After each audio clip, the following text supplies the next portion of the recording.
How Paras Sharma is unlucky in interview. जो post मिला है, जो रैंक मिला, पर अगर मुझसे कोई पूछे कि उस कोई एक फैमिली मेंबर आपको वापस मिल जाएगा तो क्या आप इसको दोगे, तो मैं खुशी खुशी सब चीज़ दे दूँ। ये भी याद रखिए कोई चीज़ अल्टीमेट नहीं होता है। अगर आपको ये नहीं मिलता तो ऐसा नहीं कि आपकी मतलब ज़िंदगी ख़त्म हो गई या और कुछ बचा नहीं। लाइफ के सामने जब आप कुदरत के सामने समझ जाते हैं कि आगे नियति है, आगे कुदरत है, आपको बहुत ताकतवर फिर महसूस होने लगता है। उस वक्त शायद गिव अप कर लिया होता या टूट गया होता तो शायद अब हम आज ये इंटरव्यू नहीं करते रहते।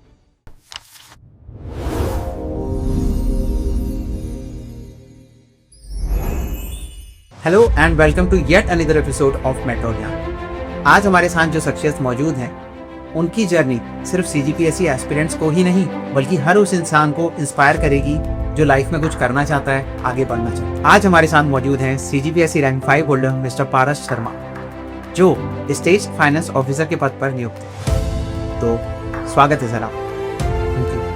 एक और बहुत स्पेशल इंसान हमारे साथ जो मौजूद है, जिन्होंने लास्ट टाइम अपनी जर्नी शेयर करी थी इसी मंच पे और स्टूडेंट्स ने उन्हें बहुत प्यार दिया। तो आज हमारे साथ मौजूद हैं मिस्टर राम सिन्हा, जो नायब तहसीलदार के पद पर नियुक्त हैं।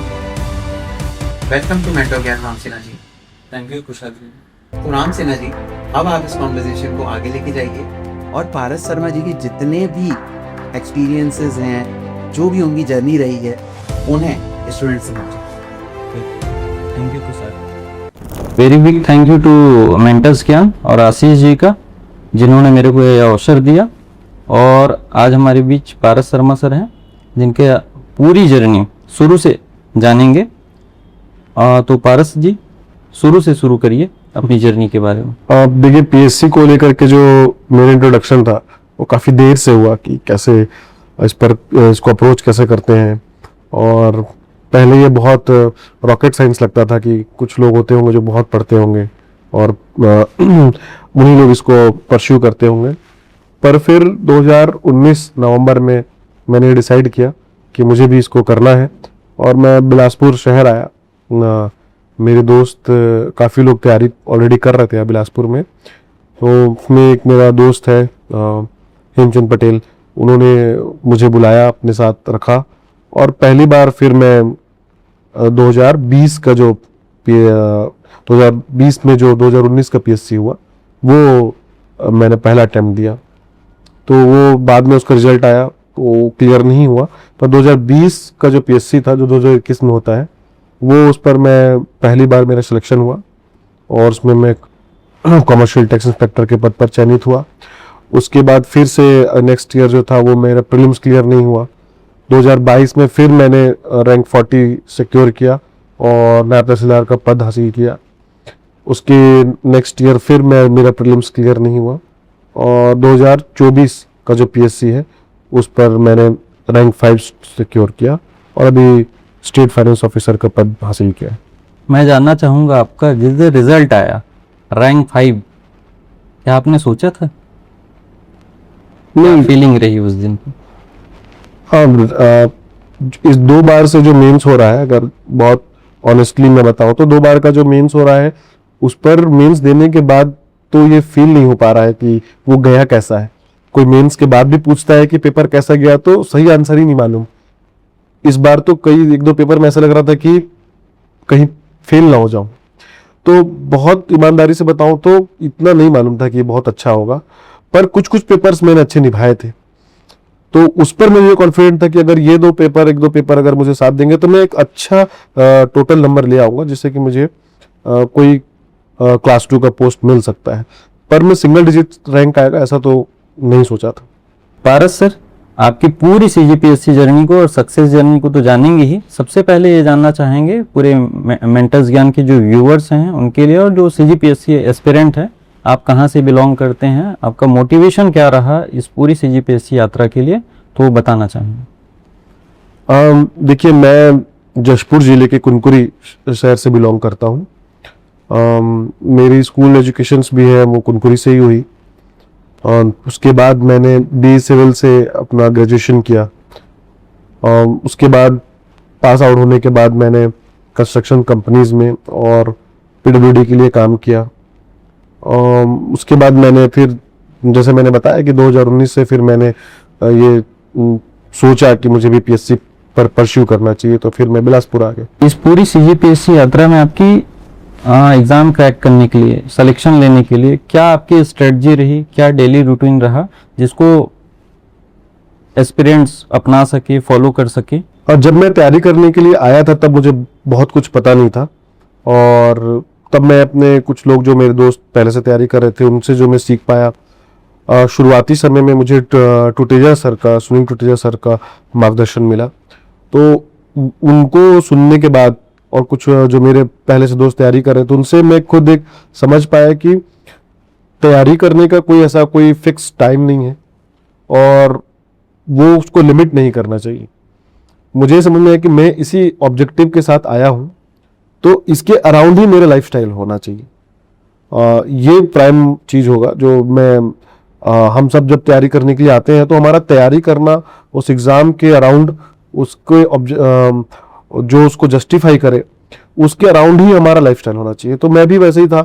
मैं शुरू में सुबह पढ़ने वाला हमेशा से रहा हूँ। मैं सुबह पढ़ना मुझे अच्छा लगता है, तो सुबह जल्दी उठ करके मैं पढ़ लिया करता था। उसके बाद दिन भर मैं लाइब्रेरी ज्वाइन किया था, तो लाइब्रेरी में पढ़ा करता था, आशा लाइब्रेरी। वहाँ वो भी बहुत हेल्पफुल रहा मेरे लिए, लाइब्रेरी का जो इकोसिस्टम था। तो बिलासपुर में आशा लाइब्रेरी मैंने ज्वाइन किया, और उसके बाद फिर शाम को जब हम लोग वापस लौटते थे लाइब्रेरी से, शाम मतलब 10 बजे तक लाइब्रेरी में रहते थे, तो उसके बाद ज़्यादा पढ़ाई नहीं हो पाता था। तो एक ये चीज़ मैं सबको बताना चाहूँगा कि आप अपने डे टू डे का जो आपका जो शेड्यूल है वो आप अपने एनर्जी लेवल से उसको सिंक्रोनाइज करना चाहिए। कि पहले तो आपको अपने एग्जाम के समय के हिसाब से करना चाहिए। जैसे देखेंगे तो एग्जाम्स ऑब्वियसली दिन के टाइम में है, सुबह एक फेस होता है, सेकंड दूसरे पाली पर पेपर होता है, तो आपको हाईली एनर्जेटिक रहना है इसी फेस पर। तो कई लोगों से ये उनके लिए असर करता होगा, लेकिन फिर भी जो स्टैंडर्ड तरीका है मुझे लगता है कि अपने डे के जो दिन के जो एनर्जी लेवल का जो साइकिल है उसको अपने तैयारी के लिए भी करना चाहिए और एग्जाम के लिए भी उसको सिंक्रोनाइज करना चाहिए।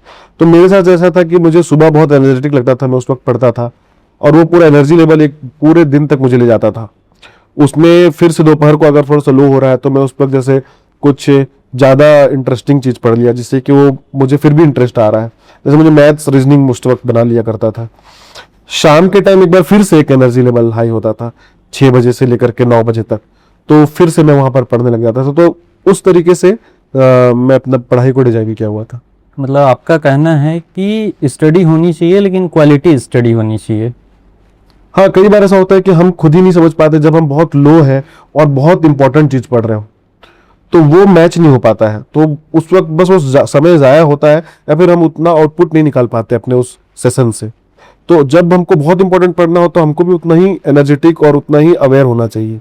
तो वो पढ़ते वक्त अगर वो ध्यान देंगे तो आपको पता भी नहीं चलेगा, पर आप बहुत ज़्यादा उस 1-2 घंटे या 5 घंटे का जो सेशन आप ले रहे हैं उससे बहुत ज़्यादा आउटपुट निकाल पाएंगे। अच्छा जी, ये रही पढ़ने की बात। अगर कोई बिगनर्स आता है, कोई एस्पिरेंट है, उसकी जर्नी में या उसके सीजीपीएससी क्रैक करने में मार्गदर्शन का या कोचिंग का बोले या लाइब्रेरी का बोले कितना रोल है? देखिए, जब कोई बिगनर्स आता है तो ऑब्वियसली वो उसको ज़्यादा कुछ इसके बारे में पता नहीं होता है। उसको सिर्फ एक ओवरव्यू होता है कि हाँ ऐसा करना है, ऐसा करना है। लेकिन ये क्योंकि बहुत हार्श कंपटीशन है, आप खुद भी बहुत बेहतर तरीके से जानते होंगे कि आपका 1-1.5 साल एक साइकिल में ऐसा ही बीत जाता है। तो अगर आपको सही गाइडेंस या सही मेंटरशिप नहीं मिले, चाहे वो बुक्स को सिलेक्शन को लेकर के भी हो, चाहे वो आपका प्रिपरेशन करने का मेथड हो, तो वो अगर आपका थोड़ा सा भी अगर आप उस पर भटकते हैं तो आप 2-3 साल कैसे आपका ज़ाया हो जाएगा आपको पता भी नहीं चलेगा। तो इसीलिए वो बहुत इंपॉर्टेंट है कि आप शुरुआत जो करें पढ़ाई का तो प्रॉपरली जो भी आपके एक्सपीरियंस लोग हैं जो पहले से इस पर तैयारी कर रहे हैं, चाहे वो सक्सेसफुल लोग हों या फेलियर हो, वो डिपेंड नहीं करता। क्योंकि मुझे ऐसा लगता है कि जो फेलियर्स मतलब जो एग्जाम अभी तक क्रैक नहीं कर पाए, फेलियर वर्ड भी मुझे उतना अच्छा नहीं लगता है इसको इस्तेमाल करने के लिए, पर जो अभी तक इस एग्जाम को क्रैक नहीं कर पाए, सक्सेस नहीं हो पाए हैं, वो लोग ज्यादा बेहतर बता पाते हैं कि क्या इसके जो डोंट्स है वो तो ज्यादा बेहतर वही बता पाते हैं। तो इसलिए वो प्रॉपर गाइडेंस होना बहुत जरूरी है आपका समय बचाने के लिए, आपका एनर्जी बचाने के लिए, और आपको जो अल्टीमेट जो अप्रोक्सीमेट टाइम है जितना इसको लगना चाहिए उतने में ही आप इसको जो भी सक्सेस हो जाए सिलेक्शन में, इसके लिए बहुत ज़रूरी है प्रॉपर गाइडेंस, करियर। और रही बात लाइब्रेरी और कोचिंग क्लास की, तो वो एक आपको एक इकोसिस्टम देता है। लाइब्रेरी का एक कल्चर जो अभी आया है, मैं खुद भी उसमें पार्टिसिपेट किया, मुझे वो एक अच्छा एक ओपन सिस्टम लगा। क्योंकि क्लोज डोर में अगर हम पढ़ते हैं तो हम एक्चुअल में एनालिसिस नहीं कर पाते कि हमारा तैयारी किस स्तर का है। या तो हम बहुत ओवर कॉन्फिडेंस रहते हैं या तो बहुत अंडर कॉन्फिडेंट रहते हैं, पर एक्चुअल पता नहीं चल पाता। जब हम एक ओपन सिस्टम में पढ़ते हैं, बहुत सारा शेयरिंग भी होता है और मेरी गलतियों को भी कोई बताता है। कभी मैं जब लो फील करता हूँ तो मेरे को कॉन्फिडेंस भी मिलता है कि ये आपका आंसर बहुत अच्छा था, तो ये बहुत अच्छा लगा आपका नोट्स, तो मुझे खुद भी बहुत वो कॉन्फिडेंस आता है कि अच्छा मैं भी अच्छा किया हूँ। तो एक वो बहुत हेल्पफुल होता है। सही बात है। मेंटर्स ज्ञान के व्यूअर्स को मैं बता दूं कि पारस शर्मा सर के बारे में कि एक बढ़िया लाइन है कि इतर से महकना एक और बात है, मज़ा तो तब है जब खुशबू आपके किरदार से आए। तो आज के इस पूरे कन्वर्सेशन में प्रीलिम्स, मेंस, इंटरव्यू और लाइफ जर्नी, जो भी स्ट्रगल, फेलियर्स जो रहे हैं, उस पे इनकी पूरी जर्नी की महक जो है, खुशबू जो है, हमारे CGPSC एस्पिरेंट्स को मिलेगा। तो सर मैं एकेडमिक्स पे आता हूँ कि प्रीलिम्स जो पहला पड़ाव होता है CGPSC का, कितना इम्पोर्टेंट है और क्या रणनीति होनी चाहिए प्रीलिम्स को लेके? देखिए PSC का जो स्ट्रक्चर है वो ऑब्वियसली 3 स्टेज है। पहला प्रीलिम्स है, दूसरा मेंस है और फिर इंटरव्यू है। तो प्रीलिम्स का अगर टेक्निकली देखें तो नंबर लास्ट के आपके स्कोर में ऐड नहीं होता है, तो उसका सिर्फ इम्पोर्टेंस इतना है कि वो आपको मेंस में अपीयर होने के लिए एलिजिबल करता है। लेकिन वो एंट्रेंस बहुत इंपॉर्टेंट है। आप अगर मेंस के लिए वेल प्रिपेयर्ड है, बहुत तैयारी है, आपको सिलेक्शन लेना है, लेकिन आपको एंट्री ही नहीं मिल रहा है, तो उस प्रोस्पेक्टिव से प्रीलिम्स बहुत इंपॉर्टेंट हो जाता है कि आपको एक्सेस देता है आगे के लिए। और जो सिलेबस वाइज जो एकेडमिक्स है वो प्रीलिम्स के लिए ऐसा है कि वो सीमित नहीं है, वो बहुत ज़्यादा उस पर स्कोप है पढ़ने का। आपका वो जीके, अगर आप मेंस में आते हैं तो जनरल स्टडीज़ की बात करता है, पर जब आप प्रीलिम्स में होते हैं तो आपके जनरल नॉलेज की बात करता है। तो आपको बहुत सारी चीज़ों का जनरल नॉलेज होना चाहिए। वो जो सिलेबस हमको आयोग से मिला है उस पर अच्छा होल्ड होना चाहिए। आपको करंट अफेयर्स और करंट जो भी देश दुनिया में हो रहे हैं उस पर आपको अच्छा पकड़ होना चाहिए। आपको बेसिक्स अच्छा होना चाहिए, साइंस का हो। तो इसलिए प्रीलिम्स एक ऐसा स्टेज है जहां पर आपके वो जनरल जो नॉलेज है चीज़ों को लेकर के उस पर वो रहता है एकेडमिक्स तौर पर। लेकिन आप ये भी समझिए कि वो असल में शॉर्ट लिस्ट करता है, वो एक सिलेक्शन का प्रोसेस नहीं है, वो शॉर्ट लिस्टिंग का प्रोसेस है। अब अगर हम आंकड़े से देखेंगे तो 1.5 लाख, 1,40,50,000 लोग प्रीलिम्स में अपीयर होते हैं, उसको सिर्फ 2,000-3,000 लोग को मेंस में रखना है। तो वो 2,000 लोग का सिलेक्शन नहीं कर रहा है, वो 1,48,000 को वहां से शॉर्टलिस्ट कर रहा है। तो इसलिए वो बहुत हार्श हो जाता है। थोड़े थोड़े क्वेश्चंस के लिए डेसिमल्स में, पॉइंट्स में लोग बाहर हो जाते हैं। तो उसका अप्रोच आपको इसलिए बहुत ओपनली करना चाहिए और ज़्यादा वैरायटी से आपको तैयारी करनी चाहिए, मुझे ऐसा लगता है प्रीलिम्स के लिए। और दूसरा ये कि प्रीलिम्स में बहुत कॉन्फिडेंट होना चाहिए किसी लोगों को। कॉन्फिडेंस एक बहुत इंपॉर्टेंट फैक्टर है उसके लिए। सर आपने कॉन्फिडेंस की बात की, अभी पिछले 2-3 सालों से देखे हैं, आप भी रहे हैं, मैं भी रहा हूँ और भी बाकी जो तैयारी करने वाले रहे हैं, वो देख रहे हैं कि प्रीलिम्स जो है अनसर्टन हो गया है। तो इस अनसर्टेनिटी पे, क्योंकि इतनी अच्छी तैयारी, बैक टू बैक मेंस दिए हैं, इंटरव्यू दिए हैं, प्रीलिम्स ही क्वालिफाई नहीं हो रहा है, ऐसे एस्पिरेंट्स के लिए क्या बोलना चाहेंगे? अब देखिए प्रीलिम्स तो है अनसर्टन, वो तो नो डाउट कि वो बहुत अनसर्टन है, पर उसके अपना जो पॉसिबिलिटीज है वो आपको हमेशा बढ़ा के रखना चाहिए। कि जैसे कि मैंने कहा कि वो बहुत मल्टी डायमेंशनल आपको पढ़ाई करना चाहिए। और जो कॉन्फिडेंस की बात मैं कर रहा था वो आपको टेस्ट सीरीज से जो क्वेश्चंस लगाते हैं, हम क्वेश्चंस अटेम्प्ट करते हैं, तो मैक्सिमम नंबर्स ऑफ क्वेश्चंस जब आप लगाते हैं तो आप कहीं ना कहीं वो यूज टू हो जाते हैं क्वेश्चंस और उससे आंसर निकालने में। तो एक वो बहुत इंपॉर्टेंट फैक्टर है, उसी से आपका कॉन्फिडेंस आएगा। फिर आप जो पढ़े हुए हैं वो आप सही टाइम पर रिकॉल कर पा रहे हैं कि नहीं कर पा रहे हैं, ये भी आपको जानना खुद भी बहुत ज़रूरी है। तो वो बहुत इंपॉर्टेंट फैक्टर है। और हाँ, 2-3 साल से प्रीलिम्स के क्वेश्चंस थोड़े से पैटर्न चेंज हो रहे हैं, तो जो यूज टू नहीं है इस पैटर्न के वो उस पर उतना अच्छा डील नहीं कर पाए 1-2 साल से। मैं इस बार का भी पैटर्न जो था वो थोड़ा सा अलग था क्वेश्चंस के, तो प्रिलिम्स है तो अनसर्टन, लेकिन हमें पॉजिटिवली जाना है उसको लेकर के, ताकि हम आगे बढ़ पाए इस पर। ये तो रही सर प्रीलिम्स की बात। प्रीलिम्स एक इम्पोर्टेंट फैक्टर हो जाता है। प्रीलिम्स का एक बड़ा पोर्शन होता है छत्तीसगढ़ जीएस को लेकर, छत्तीसगढ़ जीके बोले या जीएस बोले। 50 क्वेश्चन होते हैं, 100 मार्क्स से होते हैं। ये आपके सिलेक्शन या क्वालिफाइंग राउंड के लिए बहुत इंपॉर्टेंट होते हैं। तो छत्तीसगढ़ को कैसे पढ़ें, कैसे समराइज करें, कैसे उसको मेमोराइज करें, ये बताएंगे। देखिए छत्तीसगढ़ का जीएस तो बहुत इंपॉर्टेंट है, क्योंकि ऑलमोस्ट 50% आपके प्रीलिम्स का वो नंबर होता है। और छत्तीसगढ़ को ये भी देख सकते हैं आपकी इंडिया के कंपैरिजन में वो उसके जो सिलेबस है या जो उसका जो एकेडमिक्स है वो उसके कंपैरिजन में थोड़ा कम है। तो अगर आप उसको कुछ ऑथेंटिक बुक्स हैं, कुछ अच्छे समराइज्ड कोचिंग इंस्टीट्यूट्स की भी बुक है, अगर आप उसको पढ़ें तो बहुत जल्दी आप उसको कवर कर सकते हैं। और उसको थोरली रिवीजन कर करके, क्योंकि वो स्टैटिक पार्ट है और उसके आर्ट एंड कल्चर उसका एक इम्पॉर्टेंट हिस्सा है, तो 2-3 पार्ट जो है उसको आप अगर आप जल्दी कवर कर सकते हैं और उसको अगर आप रिवाइज करेंगे तो वो बहुत जल्दी आपका कवर हो जाता है छत्तीसगढ़ का पार्ट।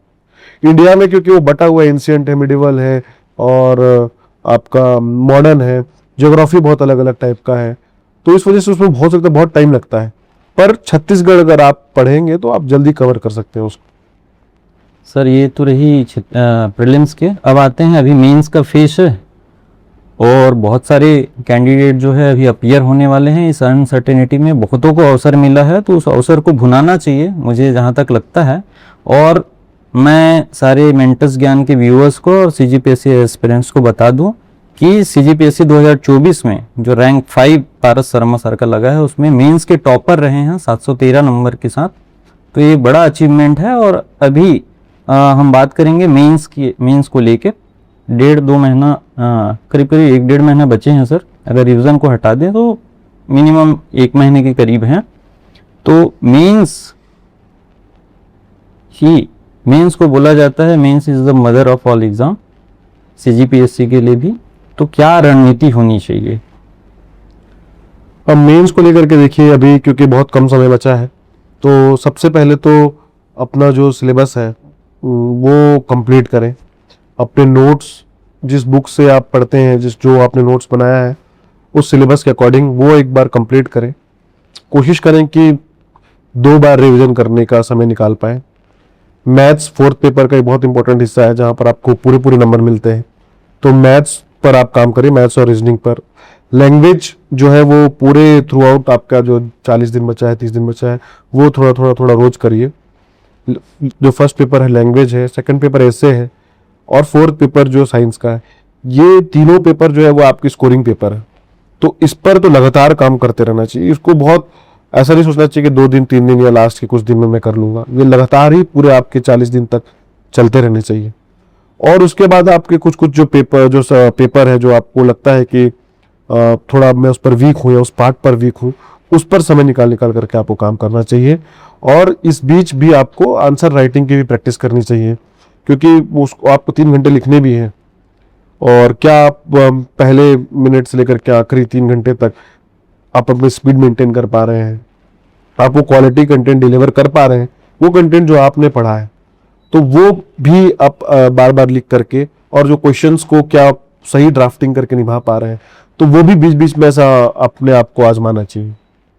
जैसे सर आपने बात की स्कोरिंग पेपर्स की, शुरू से रहा है कि पहला, दूसरा और 4th पेपर स्कोरिंग रहा है, लेकिन लास्ट टाइम ट्रेंड जो है चेंज हुआ है। आपका एसए में शुरू से अच्छे मार्क्स रहे हैं। 2024 पीएससी जिसमें रैंक 5 आया है उसमें एसए में 131 आए हैं। लैंग्वेज के पेपर में 135 नंबर आए हैं। पेपर 6 में 122 आए हैं। ओवरऑल आपके मेंस में बहुत अच्छे रहे हैं। तो स्कोरिंग पेपर्स की स्ट्रेटजी क्या होनी चाहिए? अब देखिए, स्कोरिंग पेपर्स के अलग अलग जो उनका जो तैयारी करने का तरीका है और स्कोर निकालने का तरीका है वो अलग अलग है। जैसे आप लैंग्वेज में देखेंगे तो 100 नंबर के हिंदी है, 50 नंबर के इंग्लिश है और 50 नंबर के छत्तीसगढ़ी है। तो आप देखेंगे हिंदी में आपको बहुत सारा चीज पढ़ना पड़ता है और उसको आपको 1-1 नंबर 2-2 नंबर मिलता है, पर आप उसको नेग्लेक्ट नहीं कर सकते। जैसे बहुत हजारों पर्यायवाची पढ़ेंगे तब भी आपको 2 नंबर दे करके जाएगा। विलोम शब्द हो गया, तत्सम तद्भव हो गया, अनेक शब्दों के एक शब्द हो गया, संधि समास हो गया। तो ये बहुत सारे पढ़ने पड़ते हैं, पर आपको पढ़ना पड़ता है। तो इसीलिए मैं कह रहा था कि लॉन्ग टर्म तैयारी है लैंग्वेज, साल भर करते रहिए, रोज थोड़ा थोड़ा पढ़ते रहिए, तब जाकर के आपको एक एक नंबर, दो दो नंबर मिलेगा। और उसका जो लेटर राइटिंग वाला है, बाकी जो उसका पार्ट है, तो प्रारूप लेखन और वो वाले पार्ट को अगर आप सॉलिड तैयारी कर लें तो उससे वो 8-8 नंबर के, 6-6 नंबर के क्वेश्चंस पूछता है। तो उसके 2 सेगमेंट है लैंग्वेज की तैयारी करने के लिए। हिंदी के 100 नंबर है, वो आधा नंबर हिंदी का ही है लैंग्वेज के पेपर में। तो बहुत ज़्यादा आउटपुट चाहिए, इनपुट चाहिए रहता है उसमें, और वो आपको करने के लिए उतना समय भी चाहिए। तो इसलिए बहुत समय देते रहिए, थोड़ा थोड़ा रोज, तो आपका एक बहुत बड़ा पार्ट कंप्लीट हो जाएगा। और इंग्लिश और छत्तीसगढ़ी की बात हुई तो ज़्यादातर लोग छत्तीसगढ़ी से यूज टू हैं, जो हमारे छत्तीसगढ़ के हैं, तो उसी में ही आपको बस थोड़ा सा शार्प करना है। ट्रांसलेशन एक उसका बहुत इंपॉर्टेंट फैक्टर रहता है, तो वो अगर आप बेहतर, जैसा कि बुकिश चाहिए ट्रांसलेशन, वो अगर करने की कोशिश करें तो उस पर आप नंबर स्कोर कर सकते हैं। और इंग्लिश की बात करूँ तो इंग्लिश जिनकी अच्छी इंग्लिश वो तो स्कोर कर ही लेते हैं, और जो थोड़ा लगता है कि इंग्लिश में कमजोर है, तो वो जो बेसिक्स इंग्लिश है, चाहे वो आर्टिकल हो, थोड़ा टेंस हो और वर्ब हो, ये पढ़ करके, सिनोनिम्स सिंटोनिम्स तो बहुत सारे होते हैं, तो उस पर समय अगर ना दे करके कुछ जो बेसिक्स है इंग्लिश के वो अगर कर ले तो अच्छा स्कोर कर सकते हैं। सर मैं ये जानना चाहूँगा, अभी मेंस है, बहुत कम दिन बचे हैं, बहुत सारे सेगमेंट होते हैं, उस 4 दिन के प्रेशर को लें, उस 4 दिन को सोचें, तो 7 पेपर होते हैं जो थका देने वाले होते हैं। उस पर अपने आप को फिजिकल मेंटल पीस को कैसे बना के रखें, आंसर राइटिंग को कैसे अपना अच्छा रखें, उस बीच में फिलॉसफी और सोशियोलॉजी जैसे पेपर्स आते हैं जिनको हम भूल जाते हैं 2-4 दिन रह के, उसको कैसे मेंटेन करें? हाँ देखिए, जैसे मैं पहले बता रहा था कि क्योंकि आपका जो शेड्यूल है, आपका जो लाइफस्टाइल है, वो बिल्कुल अपने तैयारी के अकॉर्डिंग ही होना चाहिए। तो इस पर आप मैक्सिमम समय जो है वो अपने पढ़ाई को देंगे, और उसके साथ साथ आपको फिर से अगले दिन पढ़ने आना है। तो ऐसा नहीं कि आप एक बार अपना पूरा एनर्जी को लगा दिए और उसके बाद एग्जॉस्ट हो गए, क्योंकि लॉन्ग रन है।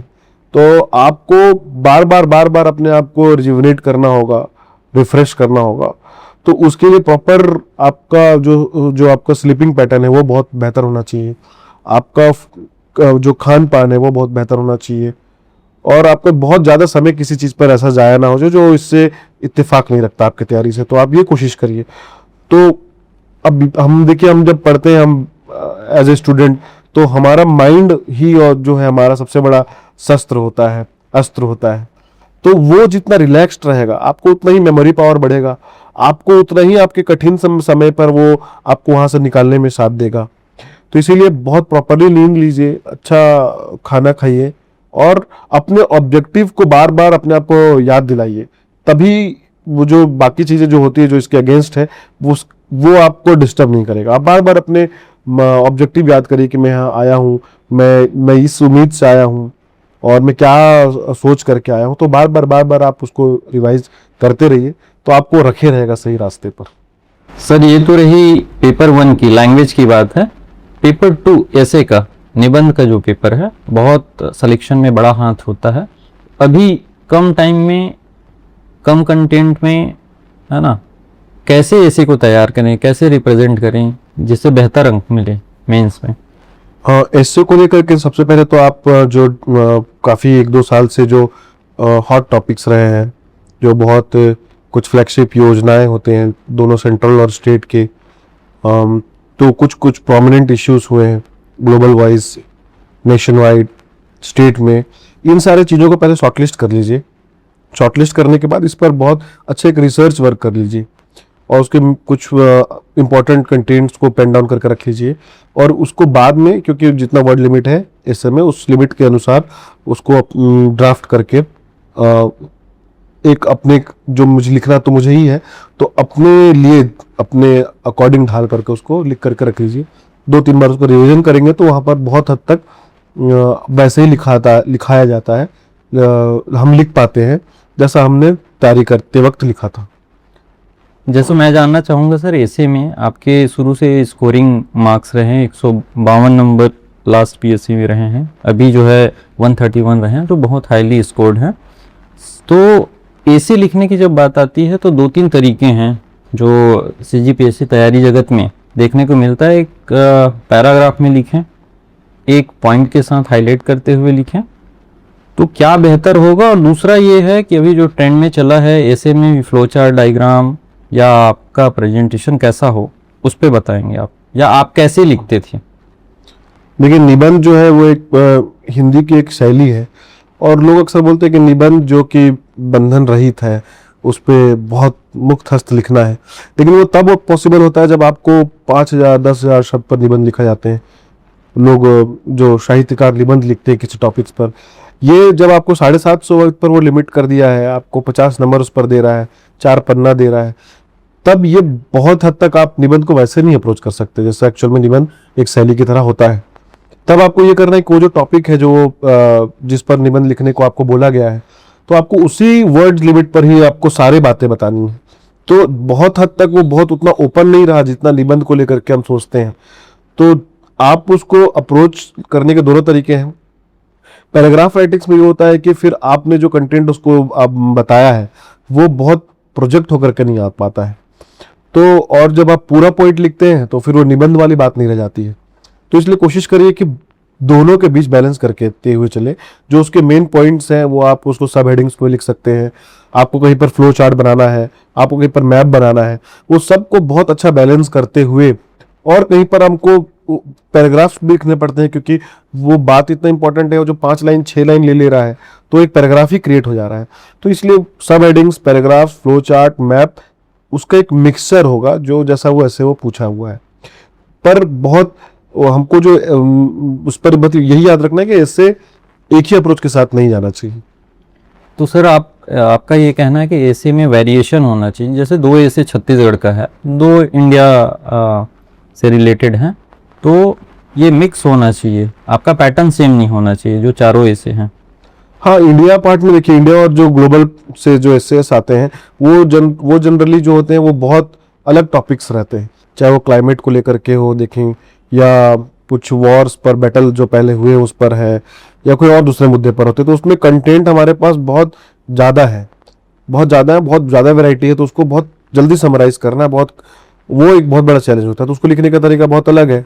छत्तीसगढ़ में देखेंगे तो कई बार वो ज़्यादातर वो किसी फ्लैगशिप योजना के बारे में पूछता है, तो योजना आया है, अब योजना इंप्लीमेंट हुआ है, उसके जो प्रोविजंस क्या है, प्रावधान उस पर क्या क्या है, कौन उसके बेनिफिशरीज हैं और उसका क्या स्कोप होगा, तो उस पर रहता है। तो वो बहुत अलग तरीके से लिखना है, उसमें वो बहुत लिमिटेशंस भी है, जो वो प्रावधान है उसके अलावा आप उस पर क्या लिखेंगे, और तो आपका उसमें बस क्या टेक है, क्या इसमें और क्या इंप्रूवमेंट हो सकता है, इस पर क्या चैलेंज है, तो ये अलग डायमेंशन पर ऐसे जाता है। तो दोनों ही पार्ट को लिखने का बहुत अलग अलग तरीका है। एक डायमेंशन की बात की है सर, तो अभी जो चर्चा में है या जो हमको लगता है हम लोग CGPSC तैयारी में है, मीन्स बड़ा फैक्टर हो जाता है, उसमें एक पोर्शन आता है इकोनॉमिक सर्वे का, बजट का, उसको अपने आंसर राइटिंग में या खास करके ऐसे में कैसे उसमें प्रेजेंट करें। इकोनॉमिक सर्वे और जो बजट है वो तो सबसे पहले तो आपका 5th पेपर में जो इकोनॉमिक्स है उसमें इंडियन इकोनॉमिक्स और जो CG का इकोनॉमिक्स, तो CG इकोनॉमिक्स का बहुत बड़ा हिस्सा ही है CG बजट और इकोनॉमिक सर्वे। तो एक तो वो आपका पेपर वाइज इंपॉर्टेंट है, उस पर कवर हो जाता है। दूसरा कि क्योंकि आप उसको जब पढ़ते रहते हैं तो उसमें जो टर्मिनोलॉजी इस्तेमाल होता है, क्योंकि वो जैसा बजट जो बता रहा है, तो उससे आपका इकोनॉमिक्स का जो पार्ट है वो भी कवर हो रहा है। आप जाकर के उस चीज़ को पढ़ सकते हैं कि अगर ये कुछ सरप्लस है, कुछ डेफिसिट है, तो उसको जाकर के पढ़ सकते हैं, उसका पर्टिकुलर डेफिनेशन या फॉर्मूला, वो भी आपको सीधा 2 नंबर या 4 नंबर में पूछ सकता है।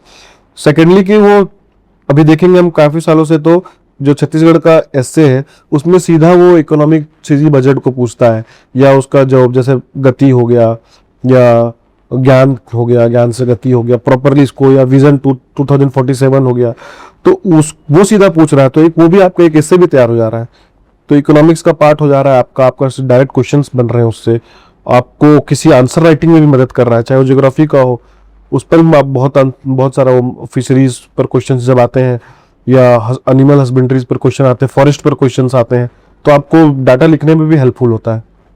क्या आप भी इसी तरीके से अपनी सीजीपीएससी की तैयारी पर्सनल मेंटर के साथ करना चाहते हैं, जहां एक सीनियर सीजीपीएससी एक्सपर्ट आपको आपके सीजीपीएससी की जर्नी में पर्सनली गाइड करते हैं? क्या आप 9 to 5 जॉब करने वाले वर्किंग प्रोफेशनल हैं और आपको टाइम मैनेजमेंट में दिक्कत आ रही है, या फिर आप बिगिनर्स हैं और आपको ये नहीं समझ में आ रहा है कि सीजीपीएससी की तैयारी में कहां से शुरू करना चाहिए, क्या पढ़ना चाहिए और कितना पढ़ना चाहिए? क्या आप मल्टीपल अटेम्प्ट्स दे करके थक चुके हैं और आपको सही स्ट्रेटजी समझ नहीं आ रही है? तो इस तरह के सभी प्रॉब्लम का सॉल्यूशन है 1-to-1 मेंटरशिप, जहां एक सीनियर सीजीपीएससी एक्सपर्ट आपके टाइम मैनेजमेंट, राइट स्ट्रेटजी और कहां से शुरू करें, कितना पढ़ें और क्या पढ़ें, इन सभी समस्याओं को सॉल्यूशन कर देते हैं, और वो भी आपके टाइम के हिसाब से एक पर्सनलाइज स्ट्रेटजी के साथ। नीचे डिस्क्रिप्शन में दिए गए लिंक को क्लिक करके हमें व्हाट्सएप करें और हमारे सीनियर सीजीपीएससी एक्सपर्ट आपको बताएंगे कि पढ़ाई का जो सही तरीका है 1-to-1 मेंटरशिप के साथ, उसमें किस प्रकार से हम आपकी मदद कर सकते हैं और आपकी इन सारी समस्याओं का समाधान हो सकता है। तो देर मत करिए, नीचे डिस्क्रिप्शन को क्लिक करें और हमें व्हाट्सएप करें। ये तो रही सर एसी की बात। अब आते हैं पेपर 6 पे, जो पूरा ह्यूमैनिटीज़ के पेपर हैं। पहला पार्ट लें दर्शन शास्त्र को ले, सोशियोलॉजी को ले, और तीसरा आर्ट एंड कल्चर छत्तीसगढ़ का है।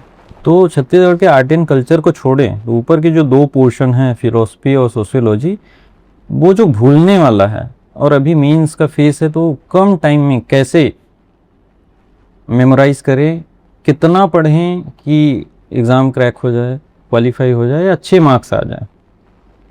देखिए, फिलोसॉफी और जो सोशियोलॉजी है वो तो आपको ये इसको अप्रोच यही रखना चाहिए कि जो सोशियोलॉजिस्ट हैं, समाजशास्त्री हैं, जिन्होंने अपना उस टॉपिक पर अपना जो थ्योरी दिया है, प्रिंसिपल्स दिए हुए हैं, तो आपको पढ़ते वक्त हमेशा यही ओपन माइंड से पढ़ना चाहिए कि उनका दिया हुआ है, मैं उस टॉपिक को कितना बेहतर समझ पा रहा हूँ और उसको समझने के लिए मुझे कितने लोगों का दिया हुआ थ्योरी लग रहा है।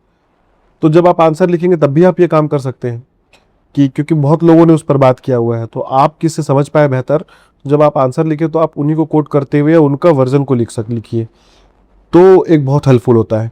सर इसी में मैं आपको थोड़ा सा रोकना चाहूँगा। कई बार हम दर्शन पढ़ते पढ़ते खुद दार्शनिक महसूस करने लगते हैं, फिर बाद में हमको समझ में आता है कि हमको केवल दर्शन ही नहीं पढ़ना है ना, उतना ही पढ़ना है जितने में एग्ज़ाम में पूछा जाता है। फिर ये याद आता है कि हमको पीएससी करना है, ना कि पीएचडी करना है। तो इस पर आप क्या कहना चाहेंगे? अगर आप दर्शन को बहुत बेहतर तरीके से पढ़ेंगे, जो हमारा सिलेबस है, तो आप शुरू में तो आपको लगता है कि आपको दार्शनिक वाला फीलिंग आता रहता है, लेकिन जब तक आप वेस्टर्न फिलोसॉफी पहुंचते हैं, पाश्चात्य दर्शन, तो वो आपको कहीं ना कहीं न्यूट्रलाइज भी कर देता है। तो अगर आप दर्शन अच्छे से पढ़ेंगे तो आप देखेंगे आप शुरू में अलग होंगे, अगर आप अपार्ट फ्रॉम एकेडमिक्स, लेकिन आपको वेस्टर्न फिलोसॉफी फिर आपको सेटल डाउन भी कर देता है। तो वो तो उतना इंपॉर्टेंट फैक्टर भी नहीं है खैर बात करने को कि, पर हाँ ये है कि दर्शन पढ़ने के बाद आप पर बहुत पॉजिटिव चेंजेस आते हैं। आपका सोचने का तरीका, आपका पर्सनालिटी, आपको देश दुनिया के अलावा जो हमारा आध्यात्मिक हिस्सा होता है वो भी टच करता है, वो आपको अंदर से बेहतर इंसान बनाने में मदद करता है, तो वो भी एक बहुत बड़ा फ़ायदा है उससे। और रही बात स्कोर की, तो हाँ दर्शन को पढ़ के समझेंगे और उस पर बहुत जितना आप अच्छा समझ पाएंगे उतना अच्छा लिखेंगे, तो आपको उस पेपर में, क्योंकि वो है स्कोरिंग, अगर आप थोड़ा सा भी अच्छा डिलीवर करते हैं तो उसको आप पर नंबर मिलता है। तो आपको अभी तो सिर्फ ऑब्जेक्टिव नंबर पाना ही है, तो उस प्रोस्पेक्टिव से ही पढ़िए, और उसके बाद जो उसके फ़ायदे हैं वो तो आपको पॉजिटिव आउटकम्स मिल ही रहा है। और सोशियोलॉजी का क्या कहना है सर? सोशियोलॉजी में देखिए, सोशियोलॉजी भी एक बहुत हाईली रिसर्च के बाद दिया हुआ थ्योरीज है और अलग अलग समाजशास्त्रियों का वहाँ पर बहुत गहन अध्ययन किया हुआ विषय है, तो उसको भी जब आप पढ़ेंगे तो आपको बहुत मैच्योर एस्पिरेंट होकर पढ़ना चाहिए। मुझे लगता है कि अगर हम जैसे इस बहुत जल्दी पढ़े या फिर बहुत ऊपरी तरीके से पढ़ेंगे तो आपको वो उसका मर्म समझ में नहीं आएगा, वो आप उससे कनेक्ट नहीं कर पाएंगे। आपको बहुत मैच्योर होकर पढ़ना पड़ेगा, क्योंकि आप उस समाज को पढ़ रहे हैं, समाज कैसे इवॉल्व हुआ उसको पढ़ रहे हैं, आप खुद के बारे में पढ़ रहे हैं कि मेरे भीतर ये बिहेवियर कैसे आया, समाज कैसे बनता है, कैसे चलता है। तो वो जब आप पढ़ते हैं तो आपको बहुत ही समझ लीजिए कि एक अच्छा स्कॉलर बन के पढ़ना चाहिए, ना कि सिर्फ एक ऐसा एस्पिरेंट।